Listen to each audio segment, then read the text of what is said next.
உலகம் முழுவதும் கோலாகலமாக கொண்டாடப்பட்டு வருகின்றது. அந்த வகையில் தமிழர் நீதி கட்சி ஏர் உழவர் சங்கம் சார்பாக கோரிக்கை விளக்க பொதுக்கூட்டம் நடைபெற்றுக் கொண்டிருக்கின்றது.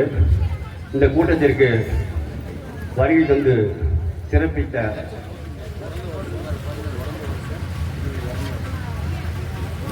பே. ராமசாமி மாநில பொருளாளர் அவர்களையும், சி. வீரபாண்டியன் மாநில மனித உரிமை கழக தமிழ் நீதி கட்சி செயலாளர் அவர்களையும், ஐயா அரங்கநாதன் தமிழ்களம் அவர்களையும், தென்மண்டல செயலாளர் ராஜபாண்டியன் அவர்களையும், தோழர் சைமன் அவர்களையும், மாநில இலக்கிய அணி செயலாளர் சீனியர் அறிவுமழை அவர்களையும்,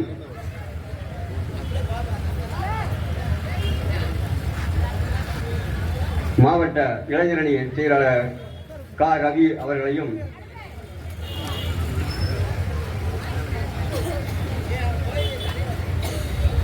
மற்றும் பல்வேறு மாவட்டங்களில் இருந்தும் ஒன்றிய பொறுப்பாளர்களையும் மாவட்ட பொறுப்பாளர்களையும் பொதுமக்களையும் அனைவரையும் தமிழர் நீதி கட்சி சார்பாக வருக வருக என வரவேற்று மகிழ்கிறேன். நன்றி, வணக்கம். வாழ்க சுபா இளவரசன், வாழ்க தமிழர் நீதி கட்சி, வாழ்க.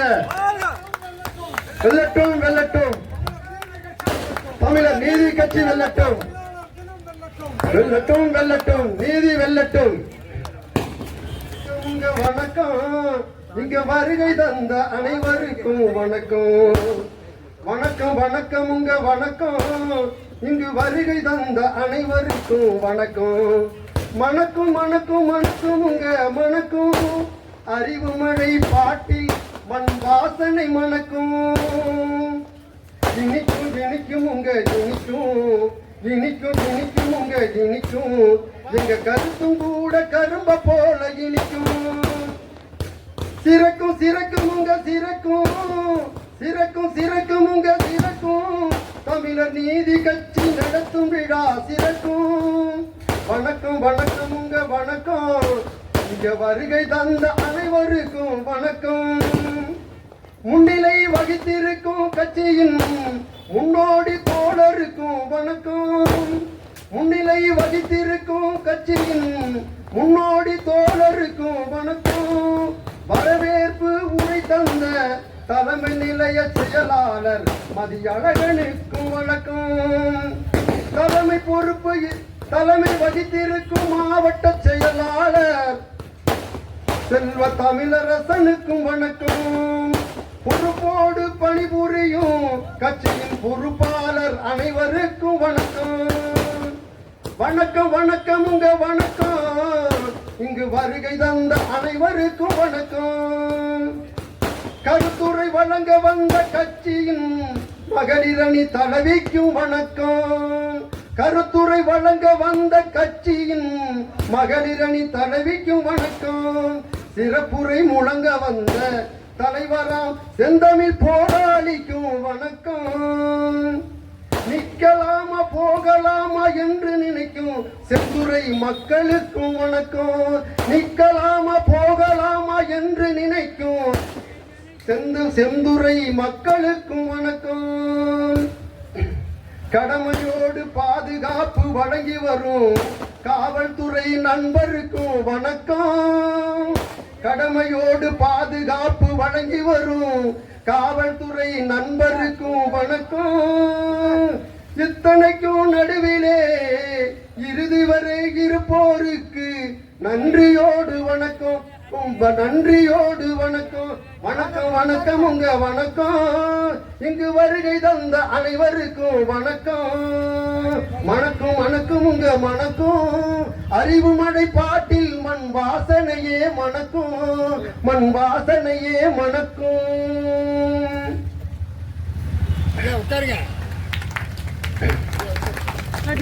உலக மேதின நாள் உலகத்தாராலும் உழைப்போராலும் மிக உற்சாகமாக கொண்டாடுகின்ற இன்ப நாள் இந்த நாள். இந்த நாளை செந்துறையிலே மிக சீரும் சிறப்புமாக தமிழர் நீதி கட்சி ஏர் உழவர் சங்கம் கைகோர்த்து நடத்தி கொண்டிருக்கிறது. மக்களாகிய உங்களின் முன்னிலையில் இந்த சிறப்புமிகு மே நாள் விழாவாக தமிழர் நீதி கட்சி முன்னெடுத்து நடத்தி கொண்டிருக்கிறது. உழைப்பு இல்லை என்றால் உலகத்தில் ஒன்றுமே இல்லை. உழைப்பால் தான் இதையும் நாம் பெற முடியும். வள்ளுவர் கூட திருக்குறளிலே சொல்லுகிறார், தெய்வத்தால் ஆகாதது எனினும் முயற்சி வெண்பெருத்த கூலி தரும் என்கிறார். நீ எந்த அளவுக்கு முயற்சி செய்து உழைக்கிறாயோ அந்த அளவிற்கு உனக்கு வெற்றி கிடைக்கும் என்று சொல்லுகிறார். ஆனால் கடவுளையோ தெய்வத்தையோ நம்பியிருந்தால் கடுகளவும் பயனில்லை, கடினமாக நீ உழைத்தால் கவலையே உனக்கில்லை என்று சொன்ன வள்ளுவனின் வழி தொட்டு இந்த கருத்தை நாம் முன்னெடுத்துத்தான் காரல் மார்க்ஸ், ஏங்கல்ஸ் போன்ற பெரும் தலைவர்கள் உழைக்கும் மக்கள் கையிலே உலகம் வர வேண்டும், உழைப்பவர்களால் தான் இந்த உலகத்தை செழுமையாக்க முடியும், அவர்கள் இன்றைக்கு அடிமைப்பட்டு கிடக்கிறார்கள், அளவுக்கு அதிகமாக அவர்கள் உழைப்பை முதலாளித்துவம் சுரண்டி கொண்டிருக்கிறது, இதையெல்லாம் மாற்ற வேண்டும் என்றால் ஒரு பொது உடைமை ஆட்சி வர வேண்டும் என்று மாமேதை காரல் மார்க்ஸ் அவர்கள் காலமெல்லாம் சிந்தித்து சிந்தித்து அவர் எழுதி தந்த ஒரு பெரிய பொக்கிஷம்தான் மூலத்தனம் என்ற நூல். அந்த நூலை நாம் அரசாங்க மொழியாக ஆக்கி ஆட்சி முறைக்கு கொண்டு வந்தோமானால் உலகத்திலே ஏழை பணக்காரர்கள் இருக்க மாட்டார்கள், முதலாளி தொழிலாளி இருக்க மாட்டார்கள், கீழ் ஜாதி மேல் ஜாதி என்று இருக்க மாட்டார்கள், எல்லோரும் சரி சமமாக சமத்துவமான ஒரு சமுதாயமாக புரட்சி கவிஞன் பாடினானே, புதியதோர் உலகம் செய்வோம், கெட்ட போரிடும் உலகத்தை வேரோடு சாய்ப்போம், புதியதோர் உலகம் நல்ல பெருமையடா, உழைப்பே உயர்ந்த செல்வமடா, உயர்ந்திட அதுவே வழிகளடா, ஒற்றுமையாக பாடுபட்டாலே உலகினில் வறுமை ஒழியுமடா, உலகினில் வறுமை ஒழியுமடா.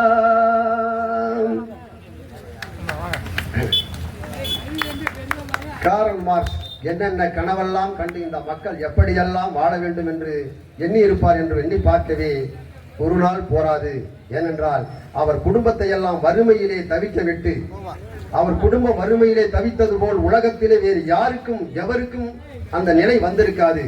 அத்தகைய கொடுமையான வறுமையிலே வாடிக்கொண்டு நாம் ஒரு குடும்பம் கொடுமையிலே வறுமையிலே அழிவதை பற்றி கவலைப்பட்டால் உலகெங்கிலும் வாழ்கின்ற கோடான கோடி உழைக்கும் வர்க்கம் எத்தனை குடும்பங்கள் அழிந்து கொண்டிருக்கிறது. அந்த அழிகின்ற குடும்பங்களை காக்க ஏதாவது ஒரு வழியை கண்டுபிடிக்க வேண்டும் என்று அவர் எண்ணிய எண்ணம்தான், சிந்தித்த சிந்தனை தான் அந்த அவருடைய பொது உடைமை என்கின்ற சித்தாந்தம். அந்த சித்தாந்தத்தை நாம் எல்லாம் படித்து அதன்படி நாம் வந்தால் இந்த உலகத்தில் பொது உடைமை மலர்ந்தால் ஒழிய இங்கே ஒரு மாற்றமும் நடக்காது.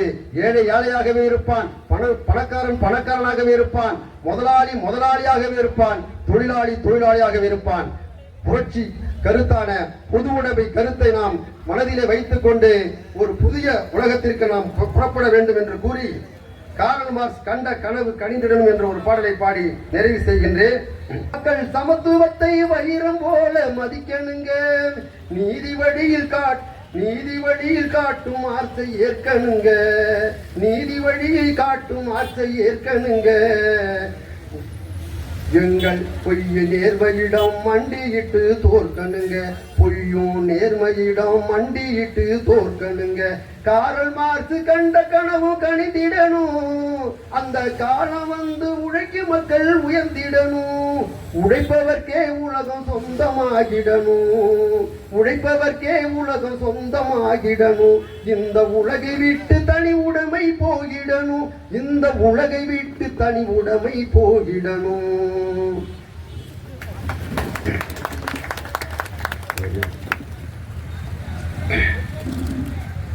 மே தினத்தை ஏற வேண்டும், மே தினத்தை கொண்டாட வேண்டும், ஏற்றத்தாழ்வு இல்லா நிலை வேண்டும், இங்கு இனிய வாழ்வு அனைவருக்கும் வேண்டும். ஏற்றத்தாழ்வு இல்லா நிலை வேண்டும், இங்கு இனிய வாழ்வு அனைவருக்கும் வேண்டும். மாற்றம் வர மாற்றியமே வேண்டும், மாற்றம் வர மாற்றியமே வேண்டும். இதை மக்கள் எல்லாம் முன்னெடுக்க வேண்டும், இதை மக்கள் எல்லாம் முன்னெடுக்க வேண்டும். சிறப்பு செய்ய அழைக்கின்றார்.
மேதின வாழ்த்துக்களாக மகளிர் ஆணையருக்கும் மகளிரணி தலைவி கவியரசு இளவரசன் அவர்கள்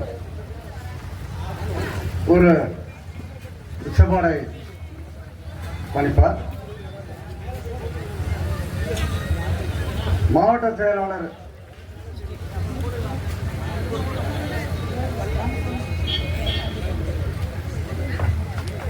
ராமசாமி அவர்கள்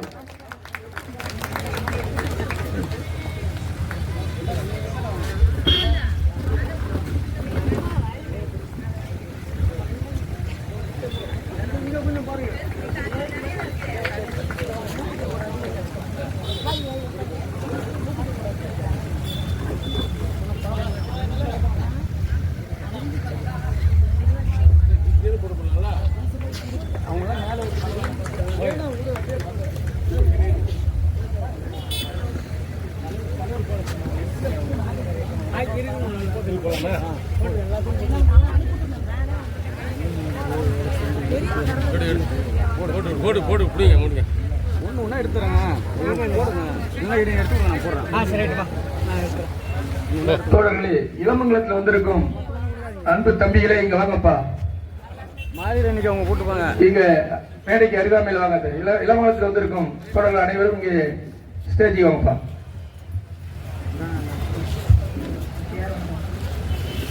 தென்காசி மாவட்ட செயலாளர் ஞானராஜ் அவர்களுக்கு தலைவர் சிறப்பு மரியாதை செய்கிறார். அடுத்து நமது கட்சியின் பாடகர் அறிவுரை அவர்கள் சிறப்பு செய்கிறார்.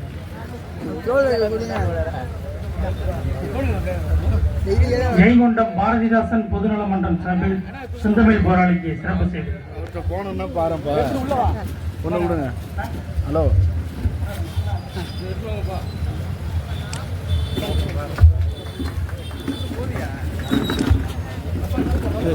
நான் ஒரு இவங்க போட்டுறியா இவங்க போட்டுறியா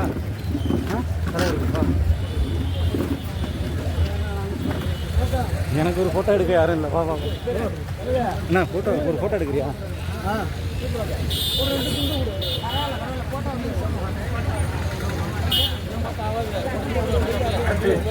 தென்மண்டல களப்போராளி ராஜபாண்டியன் அவர்களுக்கு தலைவர் மரியாதை சிறப்பு செய்கிறார்.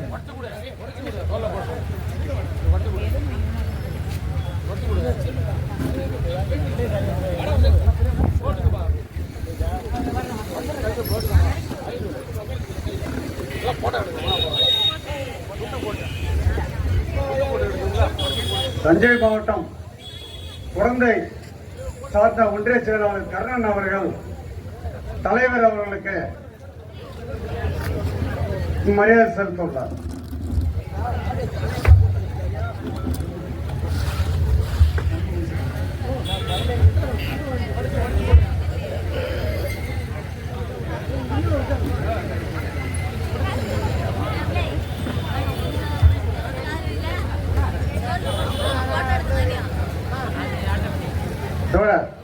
குழந்தையை சேர்ந்த சண்முகம் அவர்கள் தலைவர் அவர்களுக்கு மரியாதை செலுத்துகிறார். தோழர் கர்ணன் அவர்கள் குழந்தை ஒன்றிய செயலாளர் தலைமை நிலை செயலாளர் மதிய அவர்களுக்கு மரியாதை செய்கிறார்.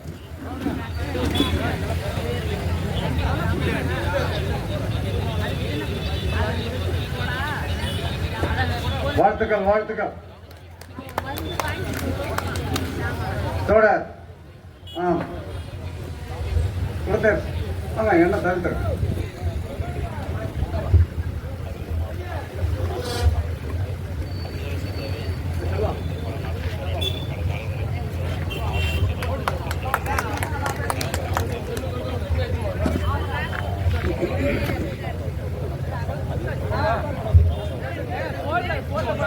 மரியாதைக்குரிய அன்பு தோழர்கள் அனைவருக்கும் பச்சை துண்டு செவ்வாடைகள் அனைவருக்கும் மேதி அனைவரும் தோளில் போட்டுக்கொள்ள வேண்டுமாறு மிகவும் தோழர்களுடன் கேட்டுக்கொள்கிறோம்.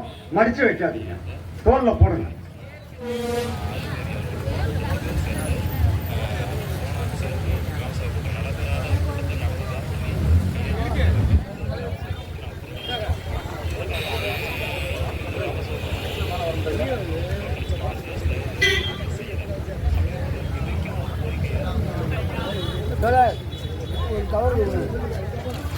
சண்முகம்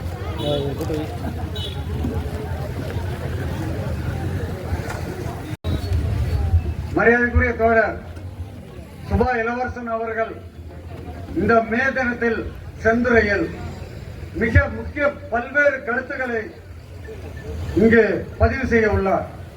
ஆகையால் வரக்கூடிய தோழர்கள் காலம் கருதி அவருடைய கருத்துக்களை சுருக்கமாக பதிவு செய்யுமாறு கேட்டுக்கொள்ளப்படுகிறது.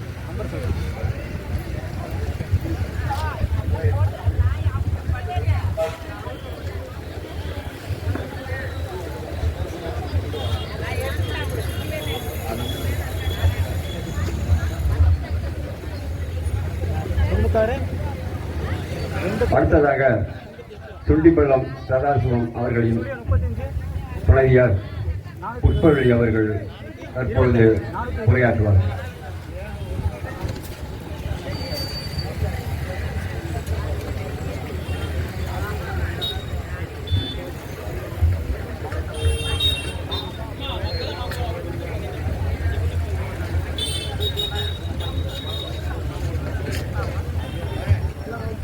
அடுத்ததாக புலவர் அரங்கநாதன் ஐயா அவர்கள் தற்பொழுது உரையாற்றுவார்கள்.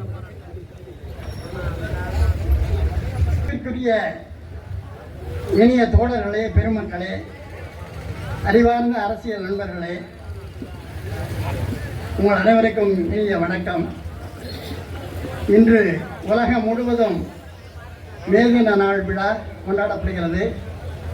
இந்த மே தினம் 139ஆம் ஆண்டு மே தினமாக பொதுவுடைமை கட்சிகள் ஏற்பாடு செய்து கொண்டாடுகிறார்கள். தமிழர் நீதி கட்சியும் ஏர் உழவர் சங்கமம் இணைந்து செந்துறையிலே மேதின விழாவை சிறப்பித்து ஏற்பாடு செய்திருக்கின்றார்கள். இந்த மேதின விழாவிலே பல புதிய சிந்தனைகளை நாம் சிந்திக்க வேண்டும். தோழர் அறிவுமணி அவர்கள் தொடக்கத்திலேயே ஒரு அருமையான கருத்தை சொன்னார். புதியதொரு உலகம் செய்வோம் என்று முழக்கமிட்டார்.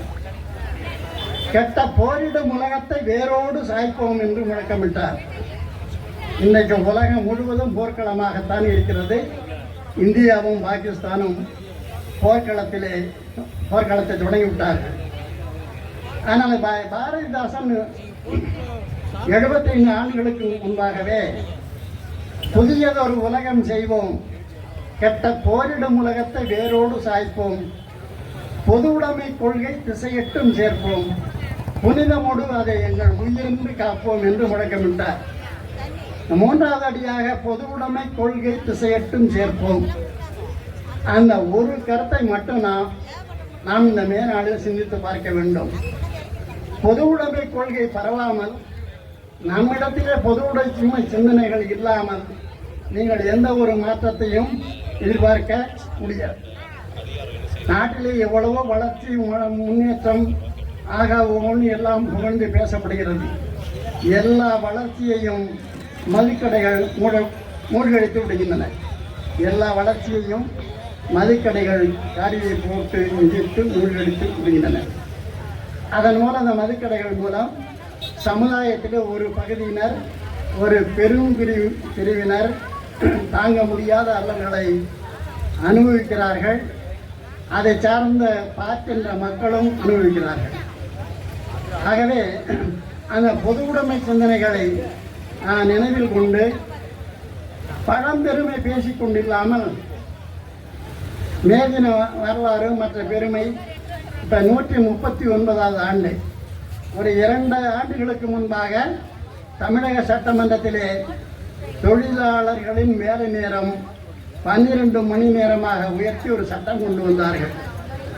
இந்த 8 மணி நேரம் வேலை வேண்டும் என்றுதான் போராடி, தொழிலாளர்களின் வேலை நேரம் 8 மணிக்கு என்று போராடி, 8 மணிக்கு தேவை என்று 8 மணிக்காக போராடி பல உயிர் தியாகங்களை செய்து இந்த மேலாளர் உரிமை பெற்றார்கள். அப்படி வளர்ச்சியடைந்த ஒரு நிலையிலே அது தமிழக சட்டமன்றத்திலே 2 ஆண்டுகளுக்கு முன்பாக தொழிலாளர்களின் வேலை நேரம் 12 மணியாக நீட்டிக்கப்படுகிறது என்று ஒரு சட்ட திருத்தம் உள்ளது. அப்பொழுது எல்லா கட்சிகளும் மக்களும் இயக்கங்களும் குய்யோ முறையோ என்று ஒலி எழுப்பி சத்தம் போட்டதனால் அதை திரும்ப பெற்று விட்டார்கள். அதையெல்லாம் நம்ம மறந்திருப்போம். ஆகையினால் அதே போல நடைமுறை வாழ்க்கையில் நலிந்து போயிருக்கின்ற மக்களுக்காக சிந்திக்க வேண்டும். இதை தொழிலாளர்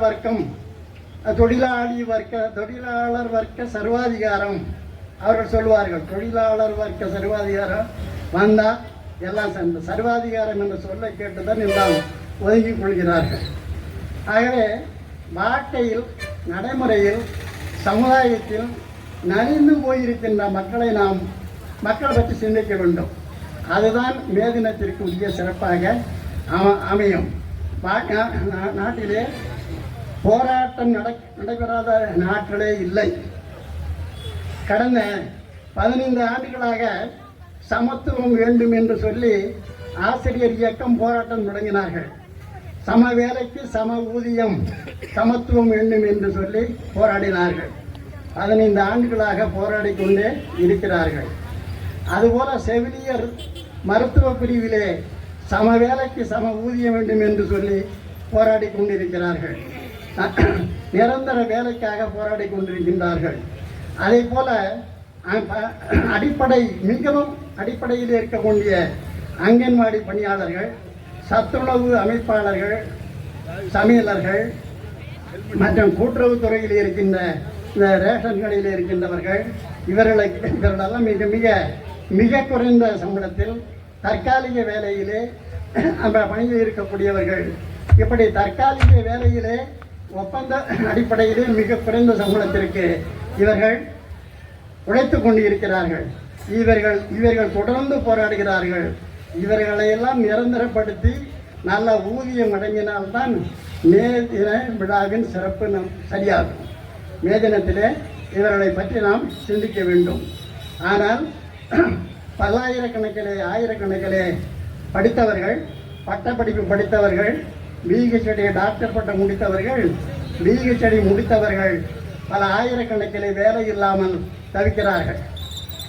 அவர்களை தற்காலிக வேலை என்றும் ஒப்பந்த வேலை என்றும் 10,000 15,000 இந்த ஆண்டு தான் 25,000 என்று சொல்கிறார்கள். ஒப்பந்த புள்ளி அடிப்படையிலே தான் அவர்களை மிக குறைந்த அளவுக்கு வேலைக்கு எடுக்கிறார்கள். தமிழ்நாட்டிலே எப்பொழுதும் சொல்லுகிறார்கள், சராசரியாக ஒரு ஏறக்குறைய 5 லட்சம் அரசு பணியிடங்கள் பல்வேறு அனைத்து துறைகளிலும் 5 லட்சம் அரசு பணியாளர்களிடம் காலியாக இருக்கிறது. அதை அவர்கள் நிரப்புவதே இல்லை.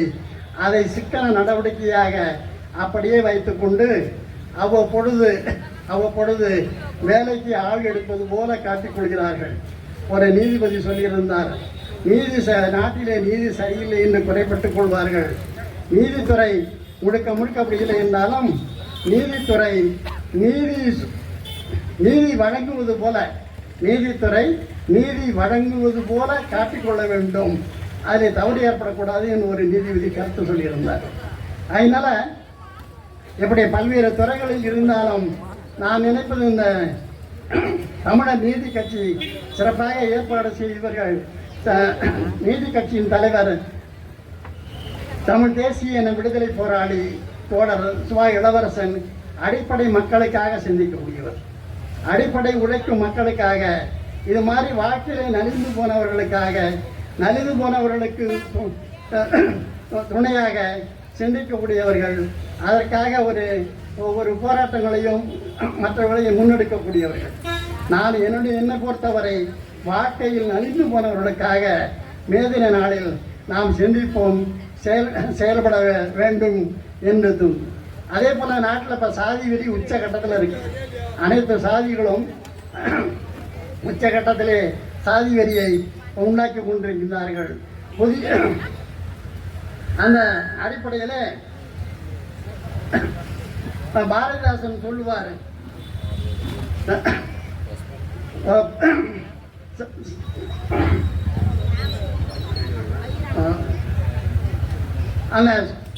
இந்த உலகம், இந்த சமுதாயம் சுயமரியாதை உலகமாக இருக்க வேண்டும் என்று பாரதிதாசன் சொல்லுவார்.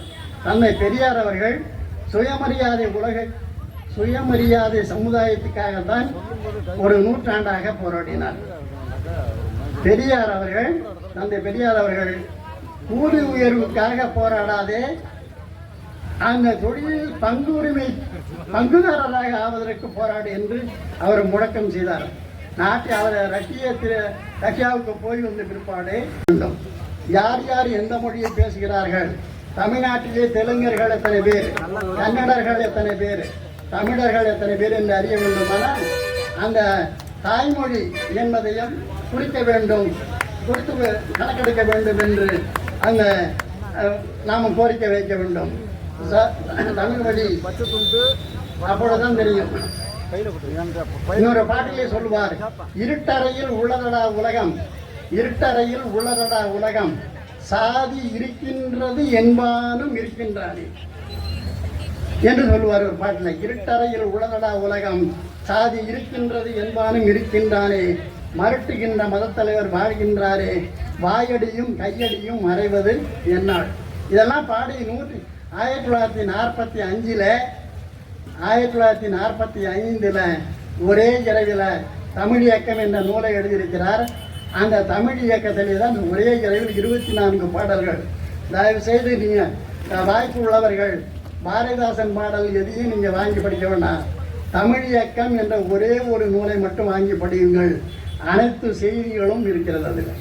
எப்பொழுதே 1945 எழுதின அந்த தமிழ் இயக்கம் என்ற நூலிலே அனைத்து செய்திகளும் சொல்லப்பட்டிருக்கிறது என்பதை தெரிவித்துக் கொண்டு, நமக்கு அடிப்படையான ஒரே ஒரு இந்த தமிழர் நீதி கட்சி எப்பொழுதுமோ சாதிகளை மறுப்போம், தமிழர்களாய் வாழ்வோம் என்ற முழக்கத்தோடு தான் செயல்பட்டு கொண்டிருக்கின்றது.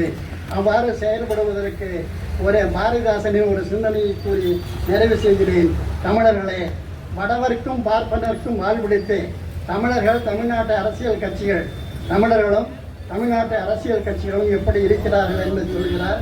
வடவர்க்கும் பார்ப்பனருக்கும் வாழ்விடுத்து வாழுகின்ற நிலையை பெற்றேன். படனிற்கும் நெடுமரம் போல் பாயிழந்த மரக்கலம் போல், படனிற்கும் நெடுமரம் போல் பாயிழந்த மரக்கலம் போல் பற்றிடந்து கெடனிற்கும் தமிழா, கெடனிற்கும் தமிழா, உன் கீழ்மையினை என்று உணர்ந்து கிளர்வாயானால் உடனிற்கும் பெருந்துயரம் தூளாகும். தொடனிற்கும் பெருந்துயரம் தூளாகும். விடுதலையும் தோன்றும் என்று அந்த வடவருக்கும் வடநாட்டு ஆட்சிக்கும் தமிழர்களும் அனைத்து கட்சிகளும் அடிமையாக கிடைக்கிறார்கள். ஒரே ஒரு கருத்தை நீ தெரிந்து கொள்ளும். தேர்தல் ஆணைய உச்சநீதிமன்றம் தமிழ்நாட்டிலே எந்த இடத்திலும் கட்சி கொடிகள் பறக்கக்கூடாது என்று ஆணையிட்டிருக்கிறார்கள்.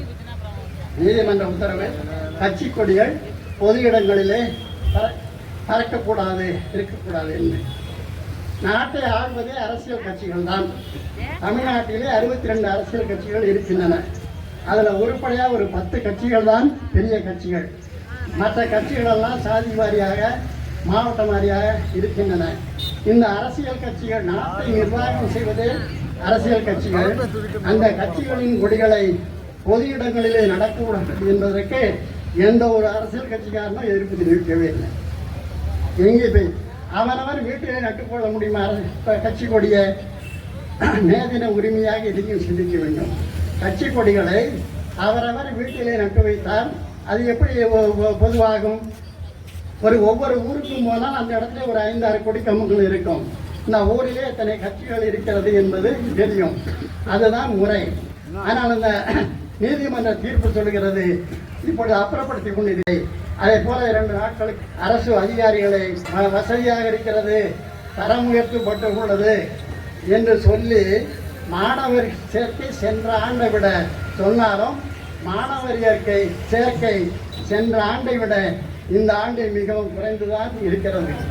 ஆனால் ஆசிரியர்களோ அரசு ஊழியர்களோ அப்படி ஒரு கோரிக்கை வைத்தால் ஏற்றுக்கொள்ள மாட்டார்கள். ஏற்றுக்கொள்ள வைக்க வேண்டும். அசாம் மாநிலத்திலே ஒரு நீதிமன்றத்திலே தீர்ப்பு சொல்லி இருக்கிறார்கள். 5 ஒரு அசாம் மாநிலத்திலே ஒரு நீதிமன்றம் தீர்ப்பு சொல்லுகிறது. அரசு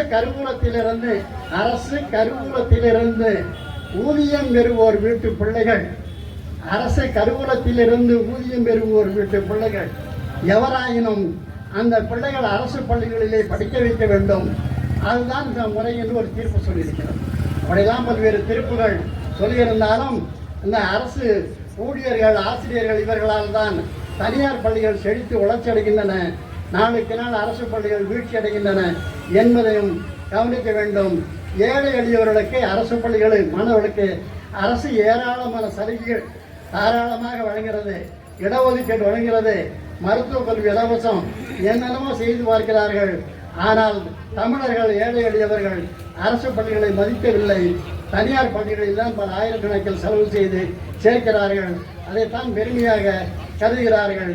பாதி பேர் தனியார் பள்ளியில் படிக்க வைத்து கடனாளியாக வாழ்கிறார்கள் என்பதையும் உணர வேண்டும். மதுக்கடைகள் இதுபோல வளர்ச்சி அடையக்கூடாது, பாதுகாக்கப்படக்கூடாது. அந்த மதுக்கடைகள் மூடு விழாவுக்கும் நாம் முற்றுப்புள்ளி வைக்க வேண்டும். தமிழக அரசை எதிர்ப்பவர்கள், நல்ல சிந்தனை உள்ளவர்கள் மது அருந்தாதவர்களாக இருக்க வேண்டும். மதுக்கடைகளை நாடாதவர்களாக இருக்க வேண்டும். மதுக்கடைகளை நாடாமல் அந்த கடைகள் தானாக வீழ்ச்சியடையக்கூடிய ஒரு சூழ்நிலை சுற்றுச்சூழல் வர வேண்டும் என்று கேட்டுக்கொள்கின்றேன். ஆக இந்த மேதின விழாவிலே இப்படி வித்தியாசமாக சிந்தித்து பாருங்கள். பழம்பெருமையை பேசியோ அல்லது மற்றவர்களுக்காக பேசியோ எந்தவித பயனும் இல்லை. வீழ்ச்சியுற்ற தமிழகத்தில் எழுச்சி வேண்டும். வீழ்ச்சியுற்ற தமிழகத்தில் எழுச்சி வேண்டும். திசையொழிந்த தேகத்தில் வலிமை வேண்டும் என்று பாரதிதாசன் முழக்கமிட்டதை போல தமிழர்களை புதியதாக சிந்திப்போம், புதுமை படைப்போம் என்று கூறி வாய்ப்புக்கு நன்றி கூறி நிறைவு செய்கிறேன். நன்றி வணக்கம். ஐயா அவர்களுக்கு மாவட்ட செயலாளர் தமிழரசன் அவர்கள் சிறப்பு செய்கிறார்.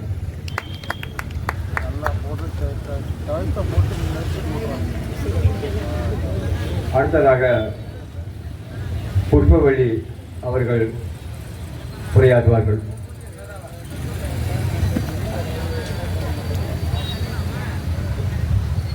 நாதாம்பாளையம் கிராமத்தை சேர்ந்த தமிழர் நீதி கட்சியின் ஒன்றிய நெசவாளர் அணி செயலாளர் பொன்னுசாமி அவர்கள் தலைவர் அவர்களுக்கு சிறப்பு செய்கிறார். அதுபோல மகளிர் அணி தலைவி கவியரசி இளவரசன் அவர்களுக்கும் சிறப்பு செய்கிறார்கள்.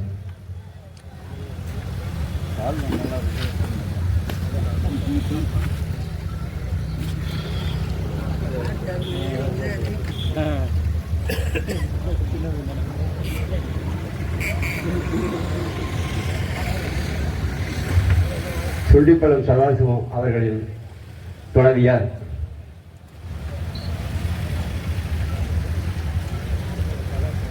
புஷ்பவள்ளி அவர்கள் உரையாற்றுவார்கள். மேடையில் அமர்ந்திருக்கின்ற அத்தனை பெரிய உள்ளங்களுக்கும் எனக்கு முன் அமர்ந்திருக்கின்ற அத்தனை ஆடவர்கள் பெண்கள் அவர்களுக்கும் காவல்துறையினர் அவர்களுக்கும் இங்கு அமர்ந்திருக்கின்ற மற்றும் வியாபாரிகள் தொழில் செய்கிறவர்கள் இதை கவனிக்கின்ற ஒவ்வொருவர்களையும் வரவேற்று வணங்கி மகிழ்கிறேன். நன்றி, வணக்கம்.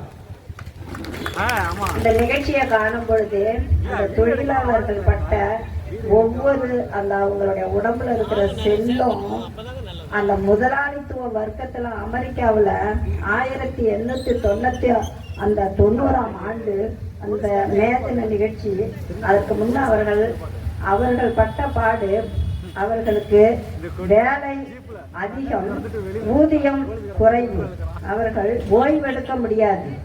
அவர்கள் தன்னுடைய இரத்தத்தை வேர்வியால் சிந்தி அந்த மக்கள்களை அவ்வளவு முதலாளித்துவ வர்க்கம் அந்த அமெரிக்காவில் ஆரம்பிச்ச அந்த அந்த அந்த ஒடுக்குதல்ங்கிறது அங்கு அந்த காரல் மார்க்ஸ் அப்படிங்கிற ஒரு ஜீவன் இதை உணர்ந்து இதை மக்களுக்கு இதை நம்ம எல்லாரும் ஒன்று கூடிதான் இதுலேருந்து நம்ம ஜெயிக்கணும்னு உணர்ந்தா இருப்பாருங்க. அவருடைய தன்மையிலிருந்து மற்ற நாடுகளை மற்ற தொழிலாளர்கள் எல்லாம் ஒன்று கூட்டி இந்த ஒற்றுமை தான் வெல்லும். ஒரு கை தட்டினா ஓசை வராது, பல கை தட்டினாதான் ஓசை வரும் என்ற உணர்ந்து இந்த நிகழ்ச்சியில அவங்க வெற்றி பெற்று, அதனாலதான் இன்னைக்கு நம்ம இவ்வளவு தூரம் தன் சுயமரியாதையா வாழ்ந்துகிட்டு இருக்கோம். முதலாளித்துவம் நினைக்கலாம், நாம் அவர்களை ஒடுக்கி வாழறோம்னு சொல்லிட்டு ஒவ்வொரு ஒடுக்கப்பட்டவர்களும் ஒவ்வொரு தாழ்த்தப்பட்டவர்களும் ஒவ்வொரு இயலாமையில் உள்ளவர்களும் அதை உணர்ந்து செயல்படுத்தி தானும் நம்மளால முடியும் அப்படிங்கிற எண்ணத்தை, யானைக்கு பலம் தும்பிக்கை, நமக்கெல்லாம் பலம் நம்பிக்கை. ஒவ்வொரு மனிதனும் நம்பிக்கையோட வாழும் பொழுது நீங்களும் அந்த தொழிலாளர்களோட அவர்களோட ஒரு பங்காளியா நீங்க கை தோல் போட்டு வாழலாங்கிறது உறுதி. ஒவ்வொரு தடைகளையும் எடுத்து நாம் ஒருவரும் அதை படிக்கற்களாய் மாற்றும் பொழுது எல்லாராலேயே முடியும், சாதாரண மக்களாலேயே முடியும். மன்னனும் மாசர கற்றோனும் சீர்திக்கின் மன்னனில் கற்றோன் சிறப்புடையன், மன்னருக்கு தன் தேசம் அல்லால் சிறப்பில்லை, கற்றோருக்கு சென்ற இடமெல்லாம் சிறப்புன்னு சொல்றாங்கல்ல. ஒவ்வொரு இந்த நிகழ்ச்சியில பார்க்கும் பொழுது ஆண்களுக்கு இணையா அதிக மகளிர்கள் வந்திருக்கிறது. எல்லாரையும் எனக்கு கையெடுத்து வணங்குறான். ஒவ்வொரு இந்த மகளிர்களும் அடிமையில இருந்து அவர்களெல்லாம் அந்த அடிமைத்தனத்திலிருந்து வெளியில நம்மளை கொண்டு வர நமக்காக பாடுபட்டார்கள் தெரியுமா. பாரதியார், பாரதிதாசன், நம்மளுடைய பெரியார் அவர்கள் நமக்காக பெண் விடுதலை பெறணும், பெண் என்பவள் தனித்து வாழணும், எவ்வளவு கைம்பெண் கொடுமைகள், எவ்வளவு தூரம் எப்படி முதலாளித்துவம் வளர்ந்ததோ அது போல இந்த குடிவெறி எவ்வளவு தூரம் எத்தனை மகளிர்கள் விதவையத்து கோலத்துல இருக்கிறாங்க தெரியுமா. மது கடைகள் மூடணுங்கிறாங்க. எங்க மூடுறாங்க? இவங்க பொழுதுக்கும் 100 ரூபாய்க்கு 200 ரூபாய்க்கு வேலை செஞ்சு தன்னுடைய ரத்தத்தை நம்மளுடைய வேர்வையை செஞ்சு சாயந்தரம் பார்த்தாக்கா அந்த கடையில தான் போய் நிக்கிறாங்க. அப்ப அந்த மனைவி பிள்ளைகளை பற்றி உணராம இருந்தா அப்புறம் எப்படி அந்த குழந்தைகள் எதிர்காலம் என்ன வருது? வெறும் பெண் பெக்கிற இயந்திரமா இருக்கக்கூடாதுன்னு தான் பெரியார் சொல்றாரு. அந்த மகளிரும் நம் கண்ணுடைய இயல, அதனாலதான் கல்வியில வான்னு சொல்றாரு பெண்களை. ஒரு எந்த பெண்ணும் அவ படித்தவளாதான் இருக்கணும்னு தான் பெரியார் நிறைய வரலாறு சொல்லி இருக்கிறாரு. பெண் என்பவள் படித்தவளாதான் இருக்கணும், பிள்ளை பரேந்திரமா இருக்கக்கூடாது. அதனாலதான் பாரதியார் சொல்றாரு பாருங்க, பெண் கல்வியை வளர்க்கணும், பெண்களுக்கு உற்சாகத்தை தரணும், அவளுடைய அடக்குமுறை வெளியில வரணும். அவ பட்டங்கள் ஆள்வதும் சட்டங்கள் செய்வதும் பாரணில் பெண்கும் நடத்த வந்தோம் 8 அறிவினில் ஆணுக்கு இங்க பெண் இளைப்பிள்ளை காணலுக்கு நமக்காக பாடி இருக்காங்க பாருங்க. ஒவ்வொரு பெண்ணுக்கும் அந்த உணர்வு வரணும். ஒரு வீர பெண்மணி எவ்வளவு தூரம் போராடினு எனக்கு தெரியும். என்னோட கணவர் இந்த கட்சியில இப்ப இறந்து 15 ஆண்டுகள் முடிந்து விட்டது. அவர் சொல்லுவாரு, தேவர் ஆண் புள்ள வேண்டாம் பாரு, ஒரு பெண் குழந்தை போகணும்னாரு, இன்னொன்னு வேண்டாம், இன்னொரு பெண்ணா இல்லைன்னா பெண்ணாதான் இருக்கணும்னாரு. அவ்வளவு தூரம் அந்த பெண்கள் வெளியில வரணும். உனக்கு என்ன மனசு செய்யுதோ அதை செய்ய, உனக்கு நேர்மையா படுறத நீ செய்ய, அடுத்தவங்களை பத்தி நீ நினைக்காத அப்படின்னு சொல்லி அந்த பெண்களுக்காக எப்பொழுதும் அவர் சொல்லிக்கிட்டே தான் இருப்பாரு. நீ நான் ஆசிரியராக தான் இருந்தேன், நீ உனக்கு அரசாங்கம் உனக்கு அதிகமா ஊதியம் தருது, நாங்கெல்லாம் ஊதியம் இல்லாம அந்த சமுதாய தனிகளை செஞ்சோம். சாதிய கொடுமை, முதலாளித்துவம், அந்த வர்க்கம், அவங்களுடைய ஆதிக்கம், சாதி இனம் ரொம்ப பிரிச்சு பார்த்து கொடுமைப்படுத்துறது எல்லாம் மனிதன் தான். படித்தவர்களும் அப்படிதான் இருக்காங்க, பாமர மக்களும் அப்படிதான் இருக்காங்க. இனத்தை தாழ்த்தி தாழ்த்தி அவர்களுடைய உழைப்பை சுரண்டி சுரண்டி தாமட்ட முதலாளித்துவம் அவனுடைய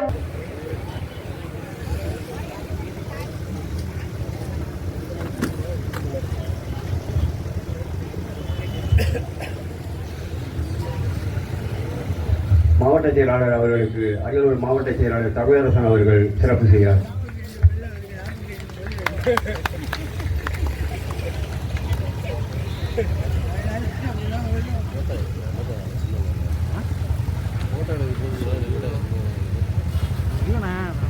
சாதிகளை மறுப்போம், தமிழர்களாய் வாழ்வோம். தமிழர் நீதி கட்சி ஏர் உழவர் சங்கம் முன்னெடுக்கும் மே 1 தொழிலாளர் தினம் கோரிக்கை விளக்க பொதுக்கூட்டம். தோழர் செந்தமிழ் போராளி சுபாய் இளவரசன் அவர்கள் தலைமையில் நடக்கும் இந்த போராட்டத்திற்கு வருகை தந்திருக்கும் இங்குள்ள மாநில மாவட்ட பொறுப்பாளர்கள், நிர்வாகிகள் அனைவருக்கும், இதை சிறப்பாக அமைதியாக கண்டுகளிக்கும் இந்த பொதுமக்களுக்கும் எங்களுடைய நெல்லை மாவட்ட தமிழர் நீதி கட்சி சார்பாக மிகப்பெரிய ஒரு நன்றியை தெரிவித்துக் கொள்கிறோம். மே தின சிறப்பு பகிர்வு. மே தினம் 1 தொழிலாளர் தினம் எதுக்காக கடைபிடிக்கிறது என்றுனா, தொழிலாளர்கள் உரிமைகளை பாதுகாக்கவும் அவர்களது பங்களிப்பை கொண்டாடும் விதமாக உலகம் முழுவதும் விடுமுறை நாளாக கொண்டாடி வருகிறோம். அதற்குத்தான் இன்று மே 1 உழைப்பாளர் தினம் என்று அரசு விடுமுறையாக நம்ம கொண்டாடி வருகிறோம். அதை தான் இன்னைக்கு இந்த ஊர்ல சிறப்பாக தலைமை நடத்தி தலைவரும் மாநில மகளிர் அணி கவியரசி சுபா கவியரசி அவர்களும் ஒருங்கிணைப்புல இன்னைக்கு சிறப்பாக நடைபெற்றிருக்கு. இந்த கூட்டம் பார்க்கறதுக்கே ஒரு சிறப்பா இருக்கு. கொடியெல்லாம் ஓடி அங்க சிலைக்கெல்லாம் மாலை போட்டு முன்னோரு தலைவர்கள்லாம் வழிவணங்கி அதனால இன்னைக்கு சிறப்பாக கடைபிடிக்கிறோம். இந்த விடுமுறை நாளை கொண்டாடுகிறோம். உழைப்பாளர் இந்நாட்டில் பொருளாதாரம் இல்லை, உழைப்பாளர் இல்லை இந்நாட்டில் பொருளாதாரம் இல்லை. தொழிலாளர்கள் ஒன்றிய இயக்கத்திலிருந்து தொழிலாளர்களின் பொருளாதார மற்றும் சமூக சாதனைகளை கொண்டாடுவதே இந்த தினம் சிறப்பாக கருதப்படுகிறது. உழைப்பாளர் தினம் உழைப்பின் முக்கியத்துவத்தையும் மக்களின் அர்ப்பணிப்பையும் சிறந்து விளங்க ஒரு நாளா தினமாக இன்னைக்கு கொண்டாடி வருகிறோம். அதற்காக தான் எல்லாத்துக்கும் ரம்ஜான் பண்டிகை, தீபாவளி, பொங்கல் விழாவை கொண்டாடுவோம். ஆனா உழைப்பாளர்களுக்கு முக்கியத்துவம் கொடுத்து தான் இன்னைக்கு அந்த நாளை நம்ம அரசு விடுமுறை நாளா உலகம் முழுவதும் கொண்டாடி வருகிறோம். அதை உழைப்பாளர்களுக்கு கவனம் செலுத்தணும், சிறப்பு பண்ணணும் அப்படின்னு சொல்லி தான் மித்த நாள்ல இந்த ஆர்ப்பாட்டத்தை வச்சிருக்கலாம். அது அது அந்த அளவுக்கு ஒரு நல்லா இருக்காது. உழைக்கும் மக்களுக்கும் உரிமைகளை பாதுகாக்கணுங்காண்டி தான் இந்த நாள்ல கண்டிப்பான இந்த பொதுக்கூட்டம் வைக்கணும்னு சொல்லி அதுக்காண்டி தான் இவ்வளவு ஏற்பாடு சிறப்பாக அமைத்ததுக்கு இங்குள்ள பொறுப்பாளர்கள் அனைவருக்கும் எங்களது இன்னும் மீண்டும் ஒரு நன்றியை தெரிவித்து விடைபெற்றுக் கொள்கிறேன்.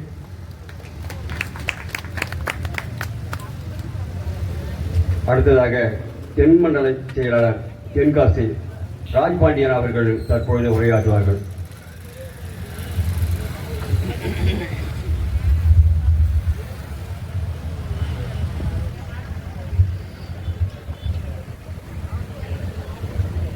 அன்பிற்குரிய தோழர்களே, தமிழர் நீதி கட்சி ஏர் உழவர் சங்கம் நடத்துகின்ற இந்த மே தின பொதுக்கூட்டம் மற்றும் கோரிக்கைகள் வலியுறுத்தி நடத்துகின்ற இந்த பொதுக்கூட்டத்திற்கு வருகை தந்திருக்கக்கூடிய தமிழர் நீதி கட்சியினுடைய பொறுப்பாளர்களே, பொதுமக்களே, உங்கள் அனைவருக்கும் தமிழர் நீதி கட்சியின் சார்பாக நன்றிகளையும் வணக்கங்களையும் தெரிவித்துக் கொள்கிறேன். இந்த மே தினம் என்பது சாதாரணமாக நமக்கு கிடைத்து விடவில்லை. 1800களில் ஐரோப்பிய நாடுகளில் தொழில் வளர்ச்சி ஏற்பட்டது. அதற்கு முன்பெல்லாம் விவசாயத்தை அடிப்படையாகத்தான் வைத்து மக்கள் வாழ்ந்து வந்தார்கள். அப்ப தொழில் வளர்ச்சி ஏற்பட்டு தொழிலாளர்கள் பெருமளவு பயன்படுத்தப்பட்டார்கள். அப்படி பயன்படுத்தப்படும் போது 15 மணி நேரம் 18 மணி நேரம் அவர்களுக்கு ஓய்வில்லாத ஒரு நிலை, தொழிலாளர்களுடைய உழைப்பை சுரண்டி ஒரு வர்க்கம் மிகப்பெரிய அளவில் செல்வந்தர்களாக ஆனார்கள். அப்படிப்பட்ட நேரத்தில் தான் தொழிலாளர்கள் ஒன்று கூடி 1800களில் ஒரு மிகப்பெரிய போராட்டத்தை நடத்தினார்கள். அதிலும் குறிப்பாக ஆஸ்திரேலியாவில் தான் 8 மணி நேர வேலை கோரிக்கையை மையமாக வைத்து அந்த தொழிலாளர்கள் போராடி வெற்றி கண்டார்கள். அதற்கு அடுத்து அமெரிக்காவில் தொழிலாளர்களுடைய போராட்டம் உச்சகட்டம் பெற்றது. அங்கேயும் கிட்டத்தட்ட ஆயிரக்கணக்கான தொழிலாளர்கள் ஒன்று கூடி பேரணி நடத்தி அந்த அமெரிக்க அரசை ஒரு வழியாக்கி இந்த மே தினம் 1890களில் உழைப்பாளர் தினம் அறிவிக்கப்பட்டது. சர்வதேச உழைப்பாளர் தினம். இன்றைக்கு நம்ம மட்டும் கிடையாது, தமிழ்நாட்டில் மட்டும் கிடையாது, உலகம் முழுவதும் இந்த தொழிலாளர் தினம் கொண்டாடப்படுகிறது. அதற்கு அடிப்படையாக இருந்தவர் தோழர் காரல் மார்க்ஸ் அவர்கள். காரல் மார்க்ஸினுடைய தத்துவம் தான் இந்த தொழிலாளர்களுடைய உரிமையை கேட்டு போராடுவதற்கு தூண்டியது. 18ஆம் நூற்றாண்டுகளில் ஒரு தத்துவம் உருவாகிறது. அது என்ன, பல தத்துவங்கள் உருவாச்சு. அதாவது நம்முடைய வாழ்வியலுக்கு அடிப்படையாக இருப்பது என்ன, மனித குலம் இந்த அளவுக்கு பின்னடைவதற்கும் சமூகம் வளர்ச்சி பெறுவதற்குமான அடிப்படையான இருப்பது என்ன என்கின்ற கேள்வி மனிதனுடைய சிந்தனைகளில் தோன்றியது. அப்பொழுதுதான் காரல் மார்க்ஸ் அவர்கள் ஒரு தத்துவத்தை, அவர் பல்வேறு அறிஞர்களுடைய அந்த சாராம்சத்தை எடுத்துக்கொண்டு மூலதனம் எனும் நூலை அவர் எழுதுகிறார். அதனுடைய அடிப்படை என்னவென்றால் இயக்கவியல் பொருள் முதல்வாதம். இது அடிப்படையாக வச்சுதான், அது ஒரு அறிவியல் சயின்ஸ். இது அடிப்படையாக வைத்துதான் சமூகங்களை வரையறுக்கிறார். சமூக மாற்றங்கள் எதனால் நிகழ்கிறது என்று அவர் வரையறுத்து கூறுகிறார், துல்லியமாக வரையறுக்கிறார். புராதன பொது உடைமை சமுதாயம், ஆண்டான் அடிமை சமுதாயம், பண்ணை அடிமை சமுதாயம், முதலாளித்துவ சமுதாயம், அடுத்து வரக்கூடியது பொது உடைமை சமுதாயம் என்று அவர் வரையறுக்கிறார் காரல் மார்க்ஸ் அவர்கள். அப்ப இந்த மாற்றங்களுக்கு அடிப்படையாக இருப்பது என்ன? ஏன் இந்த சமுதாயம் மாறிக்கொண்டே இருக்கிறது? அனைத்தும் மாறக்கூடியது என்று அவருடைய தத்துவம் சொல்லுகிறது. அப்ப இந்த மாற்றத்திற்கான காரணிகள் என்ன என்பதை விளக்கு கூறியவர் தான் காரல் மார்க்ஸ் அவர்கள்.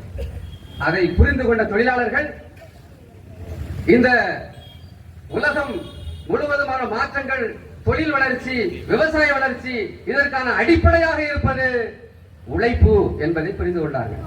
அந்த உழைப்பவர்களுடைய நிலைமை என்னவா இருக்கிறது? அடித்தட்டு மக்கள் அடித்தட்டு மக்களாக தான் இருக்கிறோம்.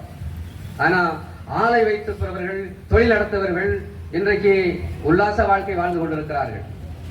உலகத்தின் 10% பேர் இன்றைக்கு உல்லாசமாக வாழ்கிறார்கள்.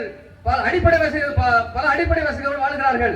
90% பேர் எந்த அடிப்படை வசதி இல்லாமல் இருக்கிறார்கள். அப்ப 10% பேர் 90% உழைப்பை சுரண்டி இன்றைக்கு கொடுத்து கொண்டிருக்கிறார்கள். அதற்குத்தான் ஒரு தீர்வை தோழர் கார்ல் மார்க்ஸ் அவர்கள் ஏற்படுத்தினார். சுரண்டலை ஒழித்து பொது உடைமை சமுதாயத்தை ஏற்படுத்த வேண்டும். அப்படி ஏற்படுத்தினால்தான் இந்த சமுதாய அமைப்பு முறை சரியான ஒரு வழியில இயங்கும், ஏற்றத்தாழ்வற்ற ஒரு நிலை ஏற்படும் என்று கார்ல் மார்க்ஸ் அவர்கள் இந்த இயக்கவியல் பொருள்முதாத அடிப்படையில் மூலதனம் எனும் நூலை எழுதினார். சரி, எல்லாம் சரிதான். இன்றைக்கு தமிழ்நாட்டினுடைய நிலைமை என்ன? அதாவது தொழிலாளர்கள் இன்றைக்கு ஒப்பந்த தொழிலாளராக தான் இருக்கிறாங்க, அமைப்பு சாரா தொழிலாளராக தான் இருக்கிறாங்க. தொழிலாளர்களை ஒன்றுபடுத்த முடியாத அளவிற்கு தமிழகம் மட்டுமல்ல உலகம் முழுவதும் இன்றைக்கு வேறு மாதிரியான சூழ்நிலைகள் உருவாகிட்டு இருக்கு. குறிப்பாக தமிழ்நாட்டில் ஒரு மிக மோசமான ஒரு சூழ்நிலை உருவாகி கொண்டிருக்கிறது. அதற்குத்தான் நம்முடைய அந்த காலகட்டங்களில் உழுபவனுக்கே நிலம் சொந்தம், உழைப்பவனுக்கே ஆலை சொந்தம் என்கின்ற அந்த முழக்கமெல்லாம் ஏற்பட்டுச்சு. அந்த முழக்கத்தின் அடிப்படையில் தான் மார்க்சிய அமைப்புகள் பல்வேறு வடிவத்தில் இயங்கிக் கொண்டிருந்தது. இன்றைக்கு அதனுடைய அந்த அமைப்புகளுடைய வளர்ச்சி என்ன என்றால் இன்றைக்கு தலைகீழாக ஆகிவிட்டது. இன்றைக்கு இந்த சமுதாய அமைப்பு முறையை கணிப்பதற்கு சரியான வகையில இன்றைக்கு தோழர்கள் இல்லை. அப்படித்தான் இன்றைக்கு சூழ்நிலைகள் இருக்குது.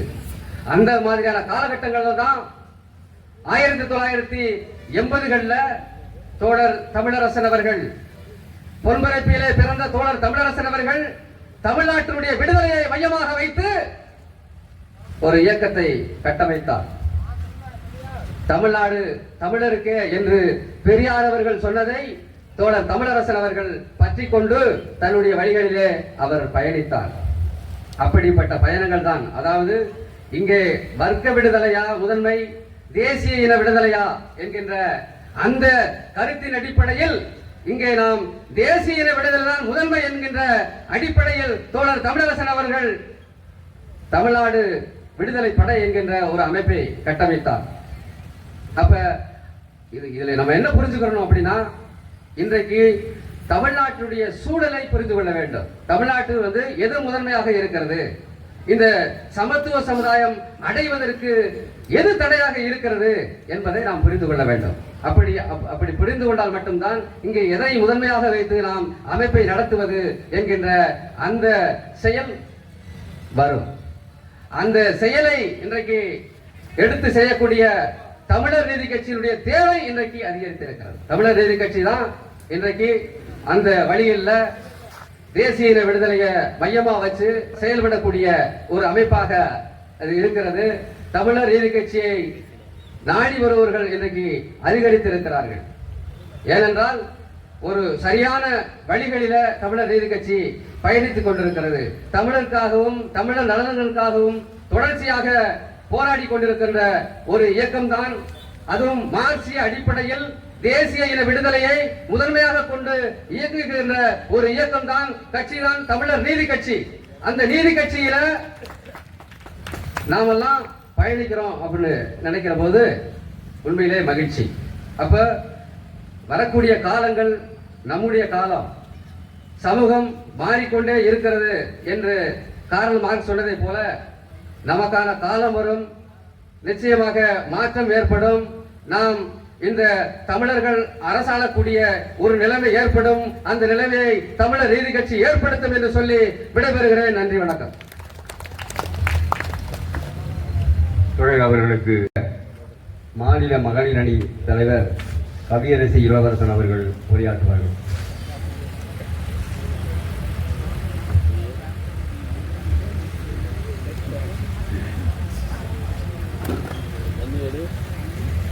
சாதிகளை மறுப்போம், தமிழ் இனமாக வாழ்வோம்.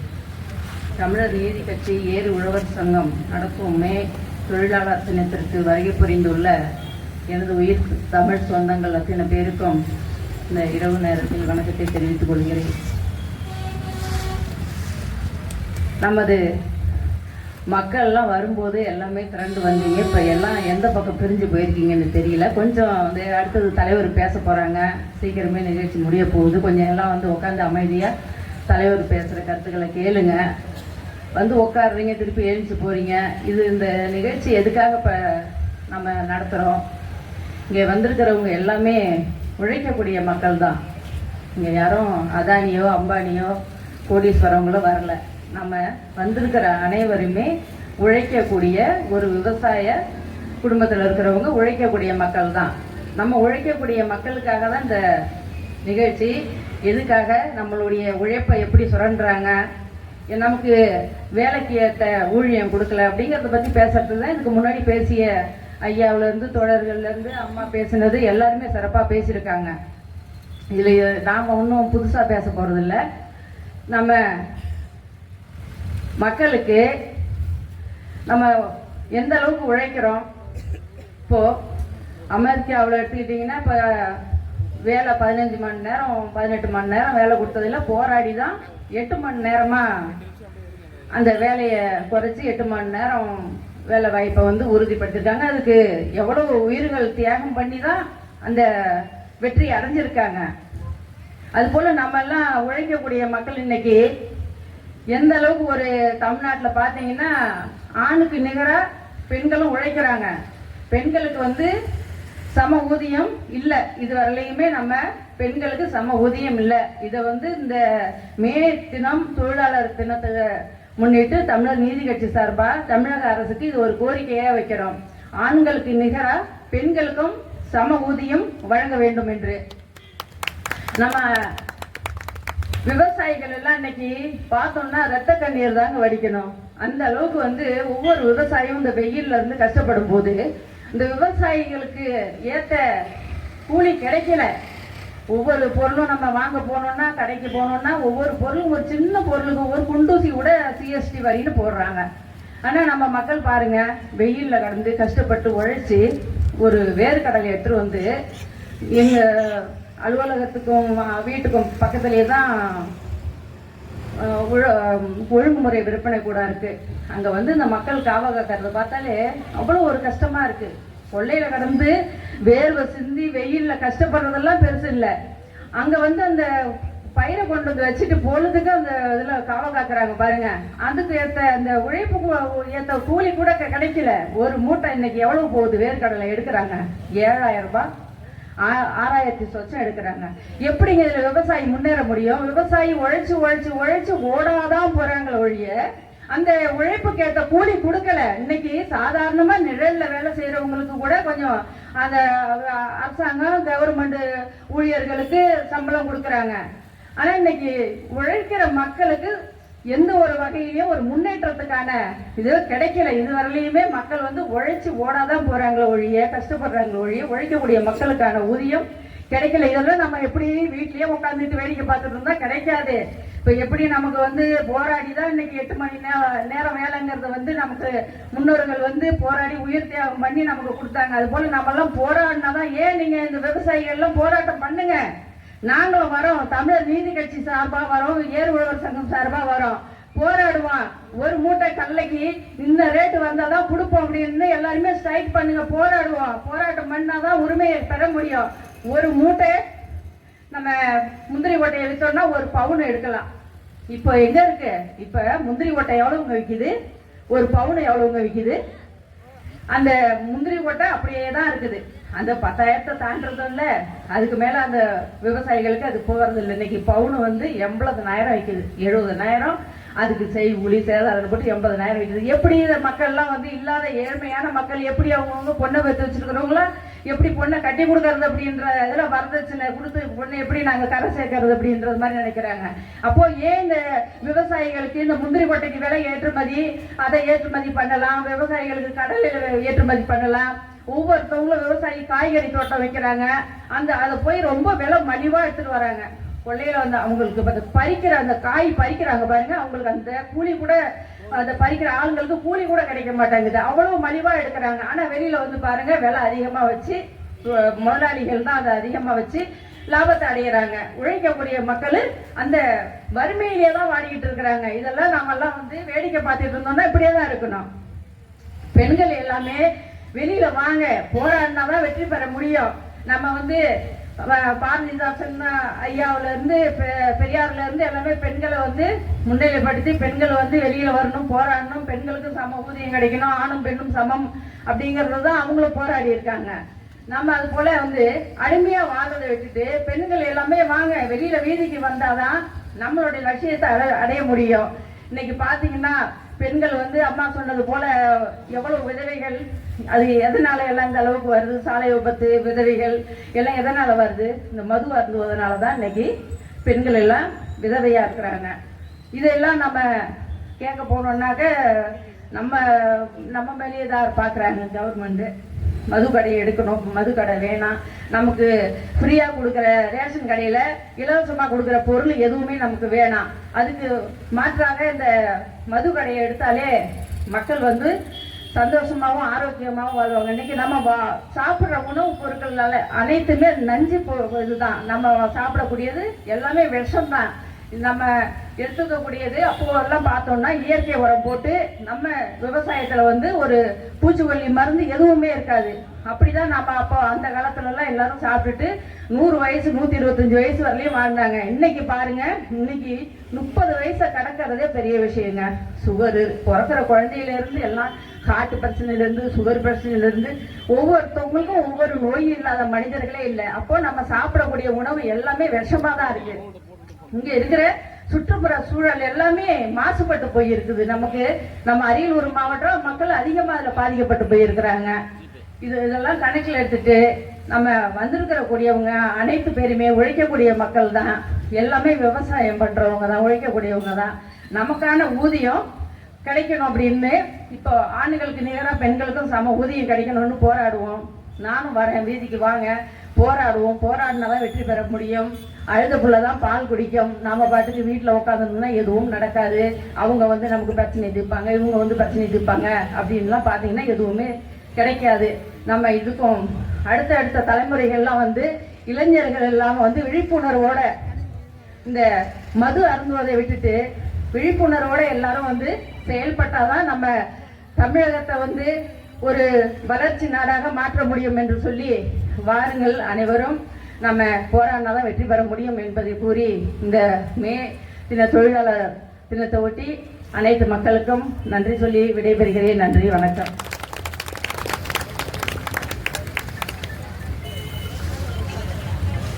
தோழர் அவர்களுக்கு மாவட்ட செயலாளர் அவர்கள் சிறப்பு செய்கிறார்.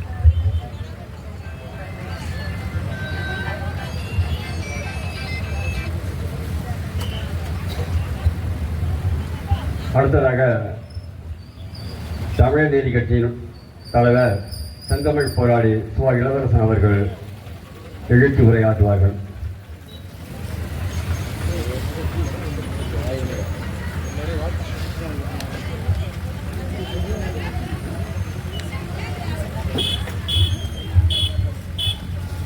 சாதிகளை மறுப்போம், தமிழ் இனமாக வாழ்வோம்.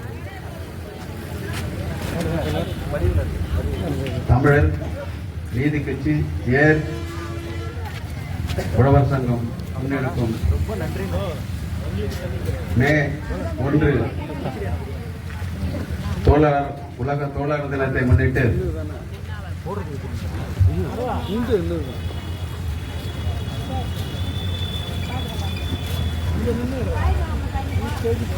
கோரிக்கை விளக்க பொதுக்கூட்டத்திற்கு தலைமையேற்று நடத்திக் கொண்டிருக்கும் தமிழர் நீதி கட்சியின் மாவட்ட செயலாளர் தோழர்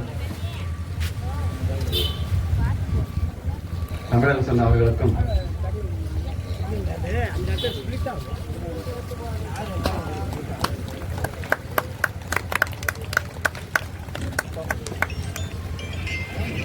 நீங்க எடுத்துட்டீங்களா போட்டோ?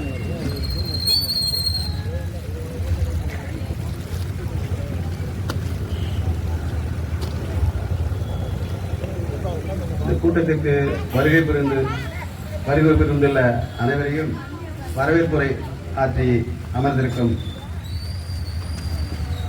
தலைமை நிலை செயலாளர் தோழர் மதி அவர்களுக்கும், எனக்கு முன்னால் மே தினத்தை முன்னிட்டு அவருடைய வானிலையிலிருந்து சிந்தனைகள் தோன்றி இந்த உலக தொழிலாளர்கள் தினம் எப்படி உதயம் பெற்றது, அதற்காக அவர்கள் செய்த தியாகம் என்ன என்பதை பற்றி அரிய பெரிய கருத்துக்களை ரத்தின சுருக்கமாக பதிவு செய்திருக்கிறார்கள். நாங்கள் மற்ற தமிழ்நாட்டில் மற்ற கட்சிகளைப் போல நாங்களும் ஒரு கட்சி தமிழ்நாட்டுக்கு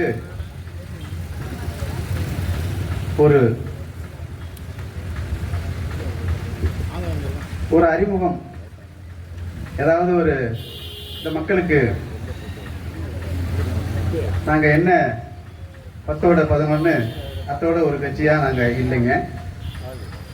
ஒரு சிறு துளி நீராகவும் சிறு துரும்பாகவும் தமிழினத்திற்கு எங்களை அர்ப்பணிக்க வேண்டிதான் தமிழின மக்களுக்கு ஒரு நல்ல நல்வழிப்படுத்தணும் அப்படிங்கிற நோக்கத்தோடு தான் இந்த நிகழ்ச்சியை நாங்கள் நடத்தணும். மே தினம் என்பது உலக மனித குலம் இன்னைக்கு இருக்கு அப்படின்னா உழைப்பு தான். உழைப்பு இல்லை உலகம் இல்லை. அந்த உழைப்பில் இருந்து தான் இந்த மனித குலம் உதிர்த்து இன்னைக்கு இந்த அளவுக்கு அறிவியல் விஞ்ஞானத்தை விண்ணை முட்டு அடுத்த கோள்களில் போய் நம்ம ஆய்வு செய்யக்கூடிய ஒரு அறிவியல் விஞ்ஞானம் வளர்ந்துருக்கு. இந்த பேரண்டத்துல சூரிய குடும்பத்துல 9 கோள்கள்ல பூமியில மட்டும்தான் உயிரினம் தோன்றி இன்னைக்கு 6 அறிவு உள்ள ஜீவனா இருக்கு. அப்போ இந்த மனித குலத்திற்கு நாம என்ன செஞ்சோம்? மனிதனா பிறந்தோம், வெந்ததை தின்னுட்டு விதி வந்து சாகிறதெல்லாம் வாழ்க்கை கிடையாதுங்க. அப்போ இந்த மனித குலத்துக்காக யாரெல்லாம் தன் வாழ்க்கையை அர்ப்பணிக்கிறார்களோ அவர்கள் இந்த பூமி இருக்குந்தனையும் அவருடைய வரலாறு அழியாது. அந்த அடிப்படையில் தான் நாம் இன்னைக்கு 8 மணி நேரம் வேலை கேட்டு 18ஆம் நூற்றாண்டுல பல கட்ட போராட்டங்களை நடத்துறாங்க. ஏன்னா இந்த மனிதன் ஒரு சில உயிரினங்கள்ல இருந்தா இந்த உயிரினங்கள் தோன்றி பரிணாம வளர்ச்சியில ஓரறிவு உள்ளது, 2 அறிவு, 3 அறிவு, 4 அறிவு, 5 அறிவு, 6 அறிவு உள்ள மனிதன் பகுப்பாய்வு. இந்த பூமியில கோடிக்கணக்கான உயிரினங்கள் வாழ்ந்துட்டு இருக்கு. இதுல மனுஷன் மட்டும்தான் சமூகமா வாழலாம். என்ன அடிப்படை காரணம் அப்படின்னா மற்ற உயிரினங்கள்லாம் இன உற்பத்தியோட நிறுத்திக்குது. அது இன உற்பத்தியோட தன்னுடைய வாழ்க்கையை அது முடித்துக் கொள்கிறது. அது பொருளாதார உற்பத்தி ஈடுபடல. மனிதன் மட்டும்தான் பொருளாதார உற்பத்தியில வேளாண்மை உற்பத்தியில ஈடுபடுறான். அப்போ அந்த இதுக்கு காரணம் என்னன்னா இந்த உயிரினங்கள்ல தோன்றி நாமளும் மிருகங்களோட நாமளும் வாழ்ந்தோம். மாந்த இனம், குரங்குல இருந்து பிரிஞ்ச ஒரு மாந்த இனம். மற்ற காண்டாமிருகங்களுக்கு மாமிசம் நல்லா இருக்கும். நம்ம மாந்த இனம் அவ்வளவு அருமையான சுவையா இருக்கும்.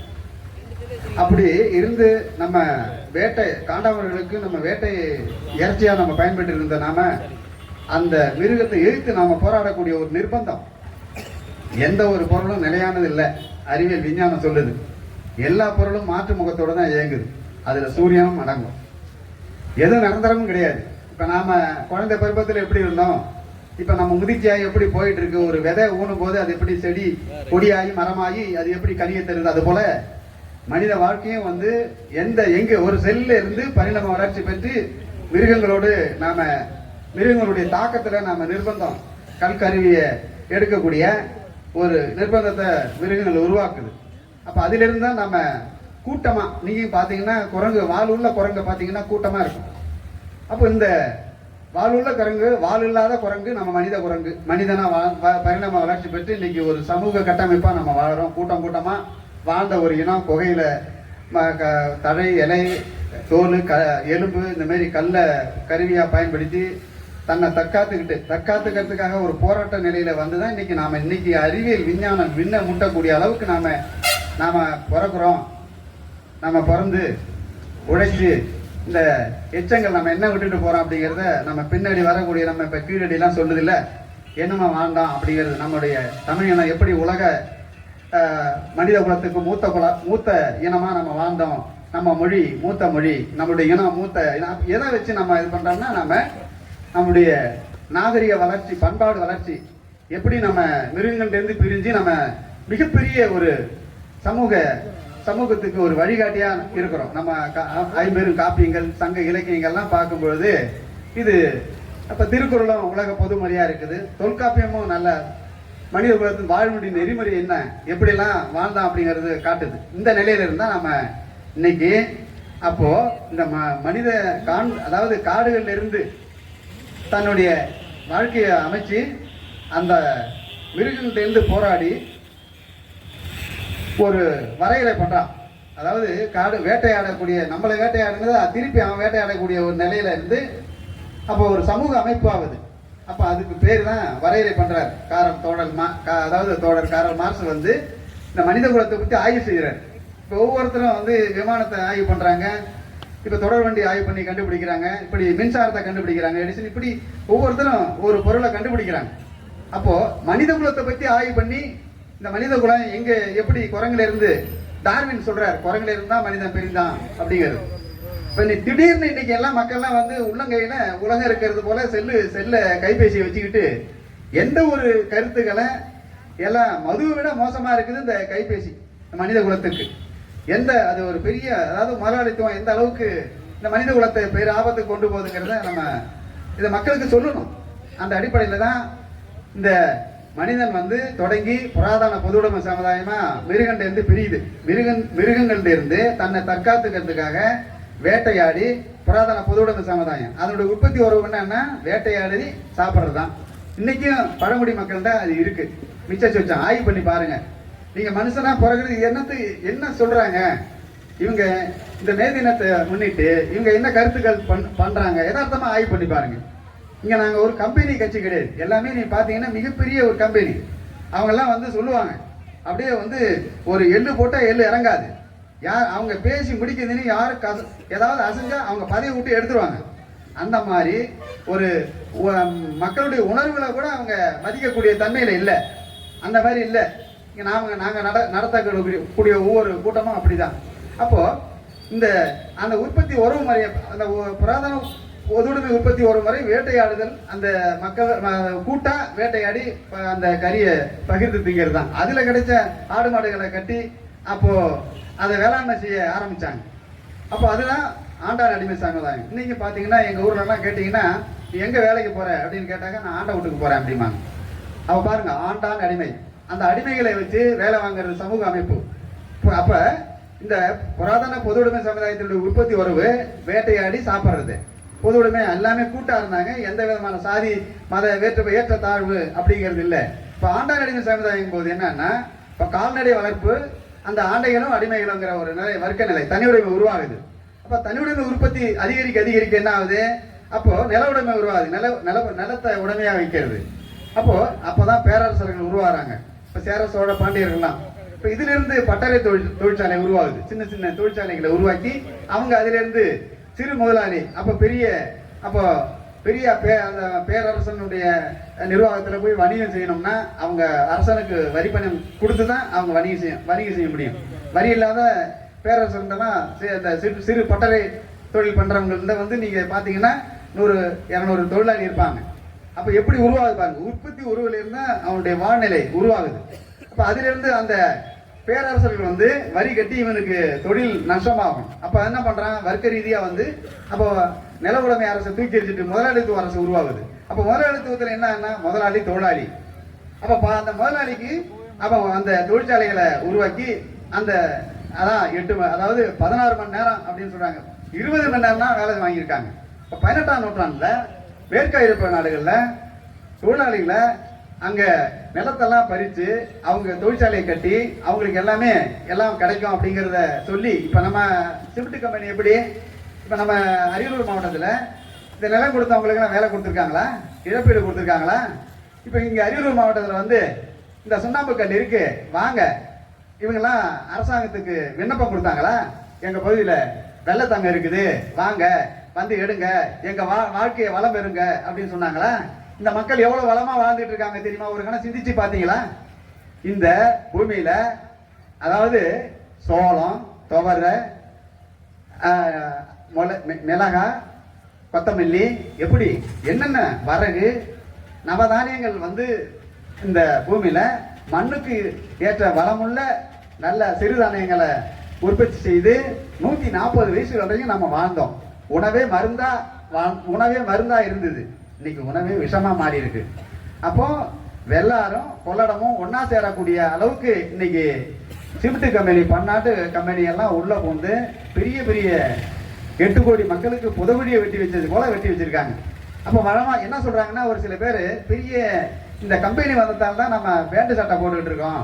நல்லா வளமா நீங்க மக்கள் அரியலூர் மாவட்ட மக்களை ஆய்வு பண்ணுங்க. சிமெண்ட் கம்பெனி வந்ததால அரியலூர் மாவட்ட மக்களுடைய வாழ்வாதாரம் எந்த அளவுக்கு உயர்ந்திருக்குங்கிறத அவங்க ஆய்வு பண்ணா தெரியும். அப்போ நீங்க இந்த முதலாளி வந்து இங்க எத்தனை பேரை உழவருடைய வேளாண்மை நிலத்தை எடுத்துக்கிட்டு என்ன அவங்களுக்கு வேலை வாய்ப்பு கொடுத்துருக்கு, தொழில் அந்த ஒப்பந்தத்தை கூட வேற வெளிமாநிலத்துக்காரனுக்கு கொடுக்குறான். ஆனா இதை சொன்னா, இதை நான் சொல்றதால என்னை மறைமுகமா தமிழின எதிரிகளை துரோகிகளை சேர்ந்து கொலை பண்ண முயற்சி பண்றான். அப்ப நீ இந்த ஊர்ல நேர்மையா இருந்தீங்கன்னா நீ ஊர்ல நிக்க முடியாது. நீ ஒரு குடும்பத்துக்கு நேர்மையா இருந்தீங்கன்னா உன்னால அதை நினைச்சு பேச முடியும். பொய் சொல்லணும், ஏமாத்தணும், துரோகம் பண்ணணும், பச்சையா வந்து மனித நேயமே இருக்கக்கூடாது. அப்படிதான் பெரிய அளவுல சாராய பேட்டை வச்சிருக்கணும், பெரிய அளவுல நீங்க ஒப்பந்தம் கான்ட்ராக்ட் எடுக்கணும், கமிஷன் வாங்கணும். நீங்க 1% கூட உண்மையை பேசக்கூடாது. அப்படி இருந்தா தான் நீங்க அரசியல் பண்ணலாம். அதனால அப்படி அதுக்கு மீறி போனா பாருங்க, நாங்க இந்த எளிமையா இந்த மக்களுக்காக வரி பணம் கட்டிருக்கோம். நாங்க நுகர்வோர், நான் இந்த நாட்டு குடிமகன், இந்த மண்ணுக்கு சொந்தக்காரன். நாங்க வந்து ஒரு உலகம் முழுவதும் இன்னைக்கு உலக தொழிலாளர் தினம் கொண்டாடப்படுது.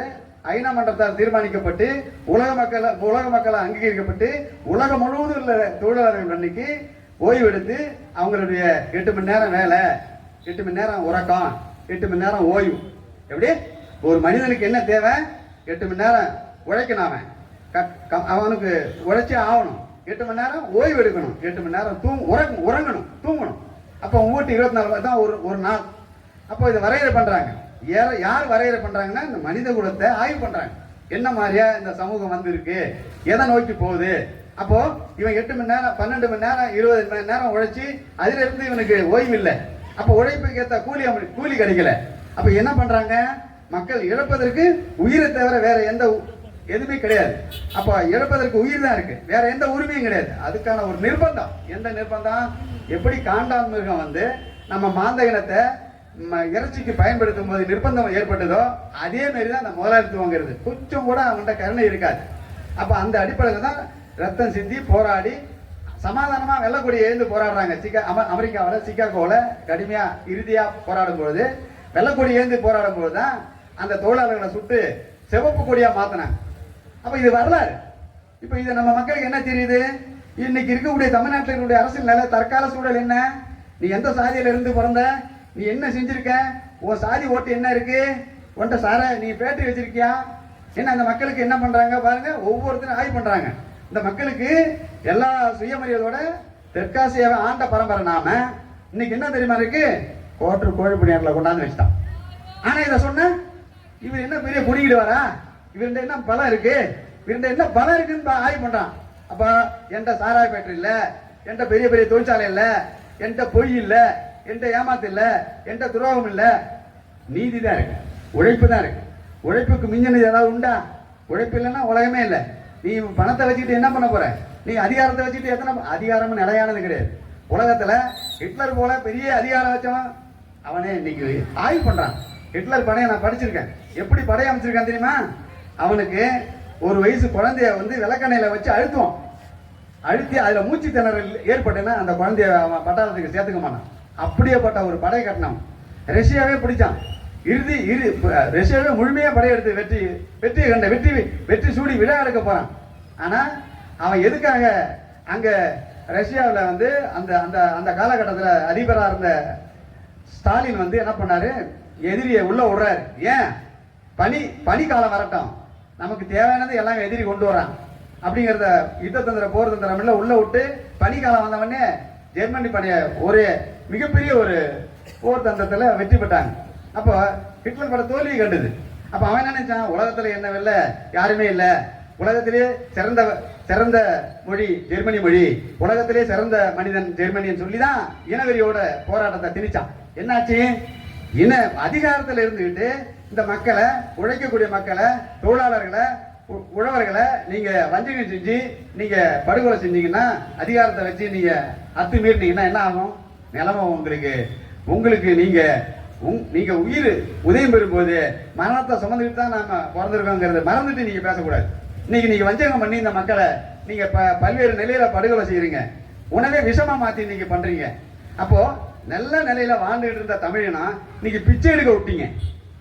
இவெல்லாம் நீங்க என்னுடைய வாழ்நாளையில அடுத்தவங்க, அதாவது இந்த இலவசத்தெல்லாம் தமிழ்நாட்டு மக்கள் என்னைக்குமே ஏத்துக்கிட்டதே கிடையாது. எப்படி மறைமுகமா இந்த மாதிரி நிலைக்கு வந்துருங்க? 100 நாள் வேலையை பாத்தீங்களா? 100 நாள் வேலையில எவ்வளவு பெரிய மக்கள் பாதிக்கப்பட்டிருக்காங்கிறது ஆனா இன்னைக்கு உங்களுக்கு இன்னைக்கு தெரியாது. அதுல வேளாண்மையே முழுமையா போயிடுச்சு. அப்ப எல்லா நிலையிலுமே இந்த அரியலூர் மாவட்டம் தெற்காசிய தலைநகரமா திகழ்ந்த ஒரு மண். அதனாலதான் நாங்க கோரிக்கை வச்சிருக்கோம், நீ இதெல்லாம் நிறைவேற்றணும் அப்படிங்கிறது. ஏன்? இந்த மக்களுடைய உணர்வு. நீ ஓட்டெடுப்பு செய்ய. நீ சிமெண்ட் கம்பெனி எதுக்கு கொண்டு வந்த? யார் இந்த மக்களுக்கு கருத்து கேட்டு கொண்டு வந்தீங்களா? இல்லையே. எது மக்களை மதிக்கிறது இல்லை. சட்டத்தில் என்ன சொல்லுது?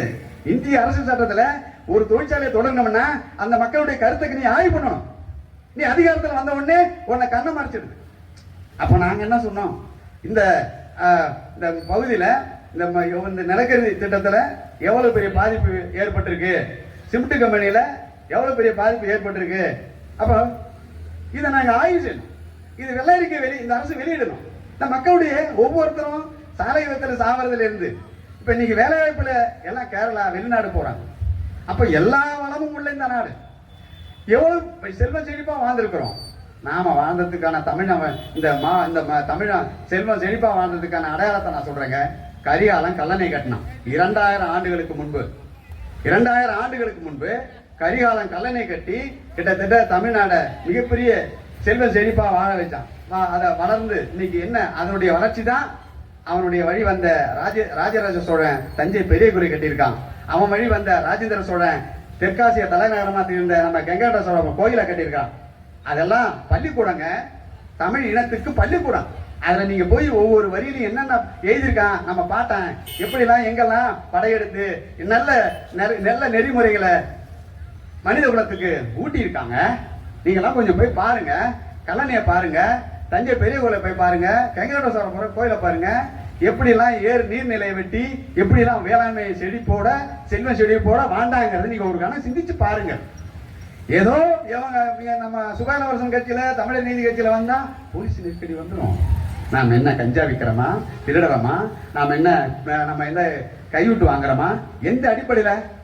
என்னண்ட கூட நிறைய மக்கள் எங்கேயுமே முடியாத என்னோட சுடுகாட்டுக்கு பாத்தீங்கன்னா செத்து போனா அப்பா கோடி வந்துச்சு,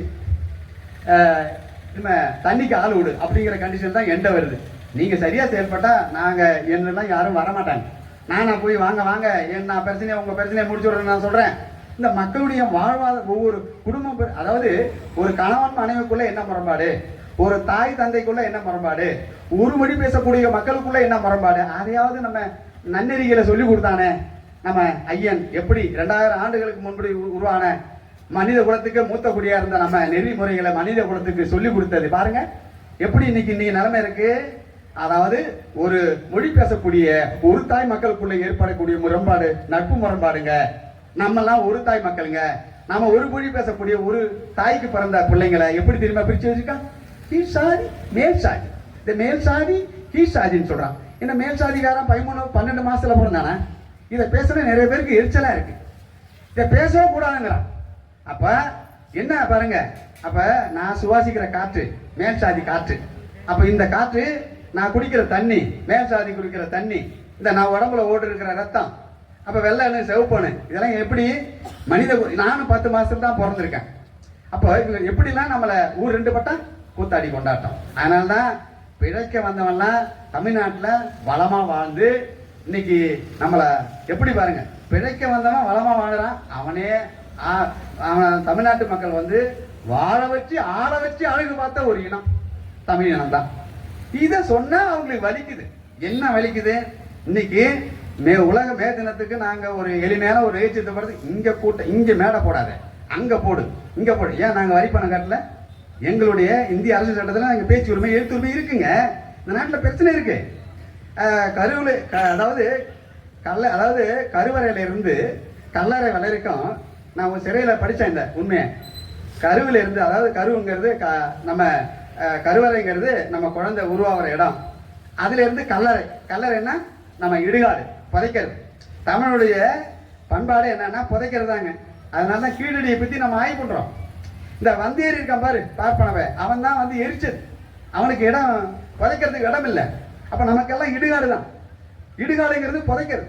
அப்போ நம்ம கீழடியில் நம்ம ஆய்வு பண்ணுறோம். நம்ம மூதாதையரெல்லாம் என்னென்ன பயன்படுத்தினா அந்த பயன்பாட்டு பொருளை அவங்க வச்சு தான் அடக்கம் பண்ணுறான். நீங்கள் பார்த்தீங்கன்னா ஒவ்வொருத்தரும் நம்ம வந்து 140 130 வயசு வரைக்கும் நம்ம எனக்கு தெரிஞ்சு அதை போல, அதாவது மதமதக்க சாலை, அதாவது ஒரு இதில் போட்டு உள்ளே வச்சிருவாங்க. அவங்க சாப்பிட்றது எல்லாமே உள்ளே வச்சிருவாங்க, மூடிடுவாங்க. அப்படிலாம் சுருங்கிடுவாங்க. அப்படிப்பட்ட ஒரு மூத்த நோயே இல்லாத வாழ்ந்த ஒரு இனத்தை இன்னைக்கு எப்படி கருவில் இருந்து ஊசி ஆரம்பிச்சிடுறாங்க. அவங்களுக்கு மருத்துவ மருந்து போய் எல்லாமே சிசரிங்க, அதாவது அறுவை சிகிச்சை போயிடுது. எந்த அளவுக்கு உயர்ந்திருக்கு பாருங்க மனித குலம். எந்த அளவுக்கு இன்னைக்கு பார்த்தீங்கன்னா நம்ம தமிழினத்துக்கு வந்து மனித உற்பத்தி குறைஞ்சு போச்சு. இது என்ன செய்ய போறோம்? பின்னாடி வர சமுதாயத்தை இப்ப நாம வந்து நம்மளுடைய பாட்டை எப்படி வாழ்ந்தான், கரிகாலம் எப்படி கல்லணை கட்டினான், அவன் என்ன பொறியியல் படிச்சுட்டா கல்லணை கட்டினான், அவன் வழி வந்த ராஜராஜ சோழன் எப்படி வாழ்ந்தான், அவன் எப்படி வாழ்ந்தாங்கிறதுக்கான அவனுடைய கட்டட கலையை வெளிப்படுத்துறான், எப்படிலாம் வாழ்ந்தாங்கிறது. இன்னைக்கு நமக்கு பின்னாடி வர சந்ததிகள் என்ன சொல்லுவாங்க, நாம எப்படி வாழ்ந்தோம் அப்படிங்கிறது. அப்போ என்னமா இருக்கும், இன்னைக்கு இருக்கிற நடைமுறை எப்படி இருக்குங்கிறது நீங்களே ஆய்வு பண்ணுங்க, பாருங்க. அப்போ பின்னாடி வரவங்களுக்கு நம்ம என்ன எச்சமா என்ன விட்டுட்டு போயிருக்கோம். நம்ம பாட்டா தெற்காசியவே ஆண்டோம், பெருமையா சொல்லிக்கிறோம். நம்ம ஆளுங்க கோயிலு கட்டினா, நீர்நிலையை வெட்டினா நல்லா வாழ்ந்தோம். இன்னைக்கு என்ன நிலையில இருந்துட்டு இருக்கு நம்மளுடைய வாழ்நிலை. இப்ப ஒரு கூட்டத்தை நீங்க நடத்தி நல்ல மக்களுடைய எப்படி நல்லா வாழணும், நன்னறிகளை சொல்லி நல்வழிப்படுத்துறதுக்கு கூட நீங்க சுதந்திரம் இல்லைங்க.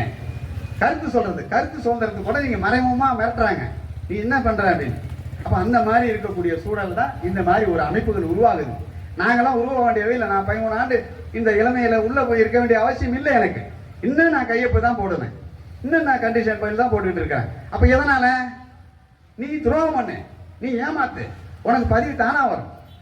அப்போ என்னுடைய ஆய்வுல நான் பாக்குறது என்னன்னா, நம்ம பெரிய பதவி பெற்று செல்வ செழிப்பா வாழறதுலாம் வாழ்க்கை கிடையாது. ஒரு நாள் வாழ்ந்தாலும் இந்த மனித குலத்துக்கு பயன்படக்கூடிய அளவுக்கு நம்ம வாழணும். நம்மளுடைய தாய்மொழி சிதைக்கப்படுது, நம்மளுடைய இனம் அழிக்கப்படுது, நம்முடைய பண்பாடு சீரழிக்கப்படுது. அப்ப இங்க என்ன நடமாடும், நம்ம பணம் போலதான் நம்ம வாழ்ந்துட்டு இருக்கோம். உயிர் என்ன இழப்பதற்கு உயிர் தான் இருக்கு தமிழ்நாட்டு மக்கள்கிட்ட. ஏன்னா எல்லாத்தையும் இழந்துட்டோம். கச்சத்தீவை இழந்துட்டோம், அது சிங்களவன்ட்ட கொடுத்துட்டோம். அவன் அடிக்கிறான். ஒரு நாளைக்கு எவ்வளவு பேர் அவன் வந்து இது வரைக்கும் 1300 பேருக்கு மேல சுட்டு கொண்டு இருக்கான். ஆனா இந்திய படைக்கு வந்து நம்ம பணம் நம்ம தமிழ்நாட்டு பணம் வரி கட்டுறோம் நம்ம. ஆனா தமிழ்நாட்டு மீனவர்கள் சொல்றாங்க. அப்ப பாருங்க.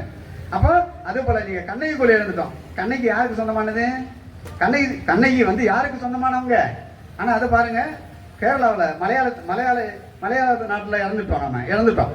அப்ப அது மட்டுமா, தேவிகுளம், பீர்மேடு, முல்லை பெரியார் அணையை இழந்துட்டோம். அப்ப அப்படி பாங்க. அப்படி கன்னடக்காரன்டா குடகு, காவேரி, கோலாறு, தங்கவயலை இழந்துட்டோம், பெங்களூரை இழந்துட்டோம். அப்படி அண்ணா போங்க. திருப்பதி யாருக்கு சொந்தமானது? நமக்கு சொந்தமானது. அப்ப அதையும் இழந்துட்டோம். அப்ப பாலாரையும் இழந்துட்டோம். பாருங்க, இழப்பதற்கு எப்படி சுத்தியும் நம்ம தமிழினத்துக்கு ஒரு மிகப்பெரிய மறைமுகமான ஒரு போர் திணிக்கப்பட்டிருக்கு. தமிழ்நாட்டு மக்கள் இதை ஒவ்வொரு கட்சிகளும் உணரல. சாதி ரீதியை பிரிச்சு, மத ரீதியை பிரிச்சு, அப்படியே இருக்கிற தொழிலாளிகளையும் அப்படிதான் இன்னைக்கு சாதி ரீதியா தொழிற்சங்கங்கள் இருக்கு. அப்ப இதுதான் சாதி சங்கங்கள் மூலமா இங்க இருக்கக்கூடிய உலக முழுவதும் இன்னைக்கு தொழிலாளர்கள் வந்து உரிமை பெற்ற நாள். 8 மணி நேரம் வேலை, 8 மணி நேரம் ஓய்வு, 8 மணி நேரம் உறக்கம் பெற்ற நாள் அவங்களுக்கு உரிமை. அதாவது எப்படின்னா 8 மணி நேரம் வேலை அப்படிங்கிறது உரிமையாக்கப்பட்ட நாள். நீங்க முன்னாடிலாம் பாத்தீங்கன்னா, இந்த மே தினத்துக்கு முன்னாடி பாத்தீங்கன்னா அவங்க எப்ப வேணாலும் ஒரு தொழிலாளி வேலை எடுப்பாங்க. இன்னைக்கு அது நிலைமை இருக்கு. அதுதான் நம்ம இந்த மாரி நிகழ்ச்சிகளை போட்டு மக்கள்கிட்ட விழிப்புணர்வு, புரிதல் ஏற்படுத்தணும். இந்த மக்கள்கிட்ட அறியாமை, புரியாமை, தெரியாமை தான் இன்னைக்கு இந்த அளவுக்கு அவங்கள்ட்ட ஒரு போராட்ட உணர்வு, ஒரு முற்போக்கா சிந்திக்கக்கூடிய உணர்வு மழுங்கடிக்கப்பட்டிருக்கு. அதனாலதான் அதிகமா பாத்தீங்கன்னா மக்கள் எல்லாம் பாருங்க, சாதி கட்சியை நோக்கி ஓடுறாங்க, மத கட்சியை நோக்கி ஓடுறாங்க, அப்போ கோயிலை நோக்கி போடுறாங்க. இப்ப சமயபுரம் மாரியாத்தாவுக்கு போனா நம்ம கொஞ்சம் கஷ்டம் நீங்கும், ஐயப்பன் கோயிலுக்கு போனா அதே போல நீங்க திருப்பதி போனா நீங்க எப்படி பாருங்க. இந்த மக்கள்கிட்ட அது நாம உழைச்சாதான் உயிர் வாழ முடியும். உழைப்புக்கேற்ற கூலி நமக்கு கிடைக்க முடியும், பெற முடியும். இப்போ உழைக்காம இருந்தா எதுவுமே நம்ம பெற முடியாது. அப்போ உழைப்பு தான் எல்லாத்துக்குமே அடித்தளம். அதை கூட இவங்க புரிஞ்சு நம்ம என்னடா இந்த வறுமைக்கு என்னடா காரணம் அதை ஆய்வு பண்ணாம அப்போ நமக்கு உழைப்புக்கேற்ற நியாயமான கூலி கிடைக்கல. இப்போ அவங்க சொன்னாங்க பாருங்க, மகளிரணி இந்த கடலை, இந்த எள்ளு, முந்திரி கொட்டை, இந்த தமிழ்நாட்டில் உற்பத்தி பண்ணுற பொருளுக்கு இந்த உழவர் விலை நிர்ணயம் பண்ண முடியல. பொதுவாக பார்த்தீங்கன்னா அவங்க எவ்வளோ பெரிய பாதிப்பு உழுதவங்க கணக்கு பார்த்தா உழவோட மிஞ்சாது அப்படிங்கிற நிலை தான். அதனால் இன்னைக்கு இந்த உலக தொழிலாளர் தினத்தை முன்னிட்டு நாங்கள் தமிழக அரசுக்கு வேண்டுகோளாக முன்வைக்கிற என்னன்னா, பெண்களுக்கு சமத்துவ கூலி இல்லைங்க.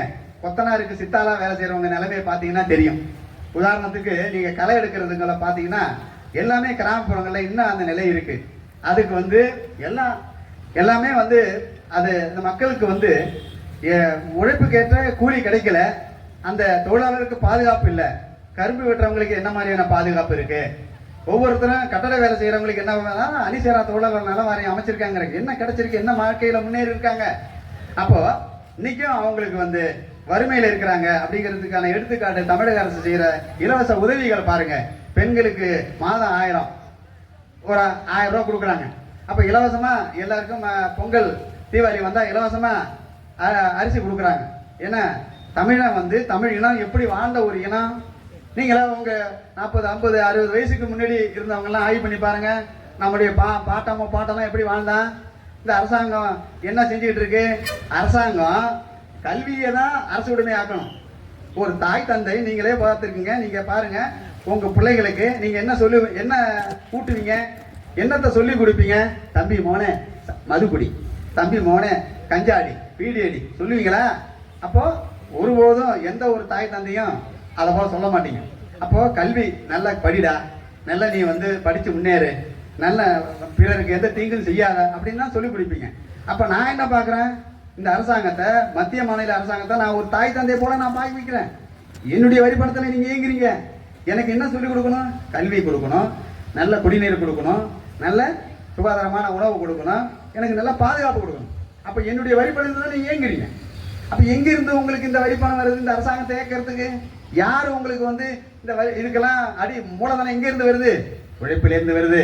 உழைக்கக்கூடிய மக்களுடைய ரத்த வேர்வைதான் இந்த அரசு. அதனால உங்களுக்கு எல்லாம் உரிமை இருக்கு. உங்களுக்கு தெரியாத நீங்க பாட்டு என்ன பண்றீங்க? ஓட்டருக்கு கோழி பிரியாணிக்கும் அவன் கொடுக்குற 200 ரூபா கொடுத்து 300 ரூபா கொடுத்து நீ ஓடுறதால தான் உங்களுக்கு வேலை வாய்ப்பு கிடைக்கல. இன்னைக்கு ஒரு சாதாரணமா ஒரு ஊர்ல ஒரு விஓ கிராம நிர்வாக அதிகாரிக்கு உதவியாளருக்கு என்ன தெரியுமா, எவ்வளவு தெரியுமா? ஒரு வேலை வாங்கணும்னா என்ன வாங்கணும் தெரியுமா? இன்னைக்கெல்லாம் சாதாரணமா மக்கள்லாம் ஒரு அரசு பணியை வாங்கணும்னா அவ்வளவு குதிரை கொப்பா ஆயிடுதுங்கோ, ஒன்றும் பண்ண முடியாது. அரசு பணியில நீங்க பணியில அமரணும்னா எந்த ஒரு இதுலயும் நீங்க எல்லாம் அவங்க சொல்றாங்க எல்லாம் குரூப் 2, குரூப் 2, குரூப் 1, குரூப் 2 எல்லாம் சொல்றதெல்லாம் அதெல்லாம் ஒன்றும் கிடையாது. எல்லாம் சும்மா பாருங்க. கிட்டத்தட்ட 1.5 கோடி பேர் வேலை படிச்ச பட்டதாரி இருக்கிறாங்க. நான் பொய்யா சொல்ல ஆய்வு பண்ணுங்க, இவ்வளவு இருக்கு. அப்ப இங்க இருக்கக்கூடிய தொழிலாளி எல்லாம் இப்ப நாளுக்கு நாள் கழுத தேஞ்சி கட்டெருமான நிலையா போயிட்டு இருக்கு. இப்ப நம்ம சிமெண்ட் கம்பெனி, இவ்வளவு தெற்காசிய சிமெண்ட் கம்பெனியில நம்ம இந்த மண்ணுக்கு சொந்தக்காரங்க எத்தனை பேர் இங்க தொழிலாளியா வேலை செய்யறாங்க? எல்லாம் தமிழ்நாடு இந்த மண்ணுக்கு இந்த அரியலூர் மாவட்டத்துக்கு சொந்தக்காரங்க. மண்ணு நிலம் கொடுத்தவங்களுக்கு எல்லாம் எல்லாம் கிடையாது, வேலை கிடையாது. ஏன்னா ஒரு கம்பெனி சொல்லுது இவங்களுக்கு வேலை கொடுத்தா இவங்க எல்லாம் சங்கம் அமைச்சு இந்த கம்பெனிக்கு, சிமெண்ட் கம்பெனிக்கு எதிராக போராடுவாங்களாம். நிலம் மட்டும் எங்கள்கிட்ட இருந்து வாங்கணும், நீ இந்த சமுதாயத்தை நீ மட்டும் அப்ப வெளியில இருந்து ஆளு எல்லாம் கான்ட்ராக்ட்ல இருந்து எல்லாம் கொடுத்துட்டு அவங்க மட்டும் நலமா வாழணும். இந்த நிலையை தான் நம்ம பார்க்க வேண்டியிருக்கு. அப்ப இன்னைக்கு எல்லா நிலையிலுமே நீங்க பாத்தீங்கன்னா உலகம் முழுவதும் ஒரு இனம் போராடுது அப்படின்னா அந்த இனம் வளர்ந்துருக்கு. இப்ப நீங்க பாருங்க, ஆப்கானிஸ்தானை பாருங்க, கடுமையா போராட்டம் பண்ணி அவன் தன்னை விடுவிச்சுட்டான். ஆனா ஈழத்தமிழனை பாருங்க, கிட்டத்தட்ட 3 லட்சம் பேர் இனப்படுகிறார். நம்ம தொப்புளிகோட உறவு, நம்ம இனத்தை சேர்ந்த தமிழ் ஈழத்தமிழங்கிறது நம்மளுடைய தொப்புளிகோட உறவு, ஒரு தாய் மக்கள். நாம எப்படி இனப்படுகொலை செஞ்சுட்டான் பாருங்க. இப்ப அதை பிடிச்சிட்டு நம்ம கட்சி தீவிர மீன் பிடிக்க முடியல, நம்ம மீனவர்கள் கொண்டுகிட்டு இருக்கான். அப்ப சுத்தியுள்ள நம்ம அந்த போனா நம்ம கண்ணை கோயிலுக்கு போக முடியல. அப்ப காவிரியில நம்ம உரிமையை நிலைநாட்ட முடியல. அப்ப பாலாற்றுல நம்ம உரிமையை நிலைநாட்ட முடியல. நமக்கு சொந்தமானத திருப்பதியை பறிச்சுக்கிட்டான். நாம எல்லாம் அப்படியே வேடிக்கை பார்த்துட்டு இருக்கோம். அப்போ ஒரு சாய் சங்க தலைவன் வர அவன் மகிழ்ந்தல ஒரு கல்ல விட்டு கிடாதுன்னா ஒரு கலவரம் நடக்கும். ஆனா அந்த மொழியை எந்த அளவுக்கு சிந்திக்கிறான், இந்த இனத்தை எப்படி படுகொலை செய்யறான், இதை பத்தி நம்ம சிந்திக்கிறதே இல்லை. அதனாலதான் நாங்க இந்த நாளில் தமிழ் இனம் எந்த அளவுக்கு சிதைக்கப்பட்டிருக்கு, அதுக்கு நாம உலகம் முழுவதும் இன்னைக்கு தொழிலாளர் தினம் கொண்டாடப்பட்டிருக்குது. அது இந்த காலகட்டத்தில் நம்ம எந்த அளவுக்கு சிதைக்கப்பட்டிருக்கு, நம்ம தொழிலாளர்கள்லாம் எந்த அளவுக்கு பாதிக்கப்பட்டிருக்காங்க, என்ன உரிமைகள் இங்க மறுக்கப்பட்டிருக்கு. நாளுக்கு நாள் வந்து தனியார் தொழிற்சாலையில் இருக்கக்கூடிய தொழிலாளர்கள்லாம் மிகப்பெரிய ஒரு படுகொலை செய்யப்பட்டிருக்கிறாங்க. எல்லாம் உரிமை மறுக்கப்பட்டிருக்கு. அப்ப இதுக்கெல்லாம் நாம எல்லாம் தானா வராது. தானா என்ன வரும்? தானாலாம் நீங்க வரும்னு நினைச்சுக்கிட்டு உட்கார்ந்தீங்கன்னா எதுவுமே தானா வராது. அதனால நம்ம போராடினா தான் வரும். அப்ப போராட்டத்தை நம்ம இந்த இந்த இன்னைக்கு வந்து ஒரு போராட்டம் உலகம் முழுவதும் ஒரு போராட்ட களம் அமைத்து போராடி அவங்க வந்து சட்டம் ஏற்றிருக்கிறாங்க. அப்ப நம்ம தமிழ்நாட்டில் அது கிட்டத்தட்ட 1923 நம்ம இங்க வந்து மெரினா பீச்சில் அந்த தொழிலாளர் தினத்தை கொண்டாடுறாங்க. அப்ப இங்க இருக்கக்கூடிய அதை ஆய்வு என்னென்ன பண்றாங்க. இப்ப வெள்ளைக்காரன் வந்து அவன் வந்து பிழைக்க வந்தவன் தாங்க, வணிகம் செய்ய வந்தவங்க. அப்ப அந்த ஆய்வு பண்ணி இங்க இருக்கக்கூடிய பொதுவுடைமை சித்தாந்தத்தில் உள்ள ஒவ்வொருத்தரும் மறைமுகமாகவும் நேரடியாகவும் போராட்டம் பண்ணும்போது சிங்காரவேலன் என்ன பண்றாரு, தொழிலாளர்கள் ஒரு மிகப்பெரிய விழா எடுக்கிறார். அப்ப இந்திய ஒன்றியத்துக்கு வழிகாட்டியா இருக்கு. அதனால ஒவ்வொருத்தரும் அந்த அவங்க நிலையில இருந்து இந்த மனித குலத்துக்கு என்ன செய்யணுங்கிறத பதிவு பண்ணிட்டு போறாங்க. அதனாலதான் இப்ப நாம வந்து கார்ல் மார்க்ஸை பத்தி பேசுறோம், அவருடைய நண்பர் ஏங்கல்ஸை பத்தி பேசுறோம், அவருடைய அதிலிருந்து செயல்படுத்தின பொதுவுடைமை சித்தாந்தத்தை செயல்படுத்தின லெனினை பத்தி பேசுறோம், ஸ்டாலினை பத்தி பேசுறோம். நாம அப்ப மாவோவை பத்தி பேசுறோம், ஒவ்வொருத்தரும் இந்த மனித குலத்துக்கு பிரபாகரனை பத்தி பேசுறோம், தமிழரசனை பத்தி பேசுறோம். ஏன் நாம இதெல்லாம் பதிவு பண்றோம் வரலாற்றுல அப்படின்னா, நம்ம பாருங்க இந்த மனித குலத்துக்கு பயன்படக்கூடிய கல்லணையை கட்டின கரிகாலனை பத்தி நம்ம பேசுறோம். அவனுடைய வழி வந்த ராஜராஜ சோழனை பத்தி பேசுறோம், அவன் மாமா ராஜேந்திர சோழனை பத்தி. எல்லாம் என்ன இந்த செஞ்சாங்க அப்படிங்கிறது வரலாறு நம்ம பேசுறோம். அப்ப நாம என்ன செஞ்சோம், நீங்க இந்த மனித குலத்துக்காக பிறந்த என்ன செஞ்சீங்க, என்ன பண்ணீங்கிறத ஒரு கணம் சிந்திச்சு பாருங்க. இந்த நாள்ல இதை சிந்திச்சு நாம செயல்படணும். நாம தொழிலாளருடைய உரிமைக்காக நாம அதாவது அவங்க உழைப்புக்கேற்ற கூலி கிடைக்கணும். அப்ப அவங்க உழைப்புக்கேற்ற கூலி கிடைக்கலங்கிறதால தான் இன்னைக்கு எல்லாமே தொழிலாளர்கள் வந்து இன்னைக்கு அவங்க இந்த உரிமையை பெற்று மேலும் மேலும் அவங்க அந்த உலகம் முழுவதும் உழைப்பு, அதாவது முதலாளித்துவ சமுதாயத்திலிருந்து சோசியலிச சமுதாயம் வருது. சோசியலிச சமுதாயங்கிறது என்ன தெரியுங்களா, உங்களுடைய திறமை என்ன இருக்கோ உழைக்கலாம், உழைப்புக்கேற்ற கூலி. அப்போ உழைப்புக்கேற்ற கூலி கிடைக்கணும், கொடுக்கணும். அப்போ அதுக்கான ஒரு சோசியலிச அரசு தான். அங்கே வந்து என்னன்னா முதலாளித்துவம் தூக்கி எறியப்படும். அப்போ அதிலிருந்து பொதுவுடைமை, உங்களுடைய தேவை என்னமோ உனக்கு வழங்கப்படும், நீங்க உழைக்கணும். அப்போ உன்னுடைய என்னென்ன மாதிரியான உழைப்பு உனக்கு திறமைக்கேற்ற உழைப்பு, தேவைக்கேற்ற கூலியை கொடுத்துருவாங்க. அதுதான் பொதுவுடைமை. இதை நோக்கி தான் அந்த மனித குலம் அதாவது புராதன பொதுவுடைமை சமுதாயத்திலேருந்து ஆண்டான் அடிமை சமுதாயமா உதவி பெற்று, நில உடைமை சமுதாயமா உதவி பெற்று, அதிலிருந்து முதலாளித்துவ சமுதாயமா உதவி பெற்று. அப்ப பாருங்க, எது நிலையானது கிடையாது. இதெல்லாம் நீங்க புரிஞ்சுக்கணும், ஆனா அறிஞ்சுக்கணும். அதெல்லாம் புரியாம ஏதோ நம்மளை வந்து அவங்க வந்து இவங்கெல்லாம் அப்படியே ஆண்டவனால் படைக்கப்பட்டவங்க, அவங்க கையில துப்பாக்கி இருக்கு, அதிகாரம் இருக்கு, நம்மளை எப்போ வேணாலும் வீழ்த்திடுவாங்க. அதெல்லாம் ஒன்றும் பண்ண முடியாது. ஏன்னா இன்னைக்கு இருக்கக்கூடிய மனித குலம் மிகப்பெரிய அளவுல எல்லாமே சிந்திக்க, உலகம் முழுவதும் இன்னைக்கு ஒரு மிகப்பெரிய ஒரு மாற்றத்தை நோக்கி வேகமா போயிட்டு இருக்கு. யாரையும் அவன் அணுகுண்டு வச்சிருக்காங்கோ, இனி ஏதாவது எதுச்சுன்னா உடனே அவன் அணுகுண்டு தூக்கி ஒண்டை போட்டுருவான். அதனால மிகப்பெரிய ஒரு சாதாரண ஒரு பச்சை மரத்தில் இருக்கிற புழுவை தொட்டாலும் கூட அது நெளியுது. தொட்டு பாருங்க, நீங்க போய் பச்சை மரத்தில் இருக்கிற ஒரு புழுவை தொட்டு பாருங்க, அது எவ்வளவு உணர்ச்சி இருக்குன்னு. அந்த பச்சை மரத்தில் இருக்கிற புழு சொல்லுது, நீ தொட்டாலும் எனக்கு உணர்ச்சி இருக்கு, உணர்ச்சி வெளிப்படுத்துது. ஆனா நாம இன்னைக்கு தமிழ் இனத்தை சேர்ந்த நாம என்ன பண்றோம், மொழியை சிதைக்கிறோம், இனத்தை அழிக்கிறோம். அப்போ இழப்பதற்கு உயிர் தான் இருக்கு. அப்போ நம்ம சொந்த மண்ணில் அகதையாக்கப்பட்ட நிலையில இருக்கோம். அப்ப இதெல்லாம் ஒரு அமைப்பா இருந்து நாம ஒரு அமைப்பா இல்லைன்னு சொன்னாக்கா எதையும் சாதிக்க முடியாது. அப்ப நீங்க வந்து சாதி அமைப்பு மூலமா ஒன்றும் சாதிக்க முடியாதுங்க, எழுதி வச்சுங்க. நீங்க சாதி ரீதியா தமிழ்நாட்டில் நீங்க பிரிச்சு நீ எவ்வளவு பெரிய, நீ ஆண்ட சாதி, நீ பெரிய சாதின்னு சொல்லிட்டு இருக்கலாம், ஒண்ணுமே பண்ண முடியாது. நம்மளை ஏமாத்துறாங்க. அதனால யாரு சாதி சொல்லிட்டு வராங்களோ அவங்க பக்கம் போனா நமக்கு ஆதார பாதாளத்தை தான் கொண்டு போய் விடணும். அப்ப தொழிலாளர்களும் அப்படிதான் இன்னைக்கு பாதிக்கப்படுறாங்க. அதிலிருந்து நம்ம விடுபட்டு நாம மொழியால் இனத்தால் ஒன்றுபட்டு நாம எல்லா நிலையிலுமே உரிமையை பெற்று இந்த மனித குலத்திற்கு ஒரு வழிகாட்டியா நம்ம வாழணும். தமிழன் வந்து உலக மக்களுக்கு ஒரு வாழ்வியல் நெறிமுறையை சொல்லியிருக்கான். மூத்த இனம் நாம இப்படி அந்த அதர்மத்துக்கும் ஆணவத்துக்கும் அதிகாரத்துக்கும் நம்ம பயப்படக்கூடாதுங்கிறத இந்த மேதின நினைவு நாளில் நான் பதிவு பண்றேன். அப்போ உலகம் முழுவதும் உழைக்கக்கூடிய தொழிலாளர்களுக்கு நம்ம தமிழர் நீதி கட்சி சார்பாகவும் ஏறு உலக சார்பாகவும் அவங்களுக்கு வாழ்த்துக்களை தெரிவித்துக் கொள்கிறோம் நாங்க. ஏன்னா இன்னைக்கு அவங்க கஷ்டப்பட்டு ரத்தம் சிந்தி போராடி இன்னைக்கு நம்ம 8 மணி நேரம் வேலை கிடைச்சிருக்கு, இன்னைக்கு பேசுறதுக்கு உரிமை கிடைச்சிருக்கு. இன்னைக்கு உலகம் முழுவதும் ஏதோ நம்ம அரசாங்கம் தான் எல்லாமே வந்து இன்னைக்கு விடுமுறை கொடுக்கல, உலகம் முழுவதுமே இன்னைக்கு விடுமுறை தான். எல்லாமே உலக அரசாங்கம் முழுவதும் அப்படி செஞ்சுட்டு இருக்காங்க. அதனால மனித குலம் நாகரிக வளர்ச்சியில் அது போகுது. அதுக்கெல்லாம் காரணம் போராட்ட காலம் தான்.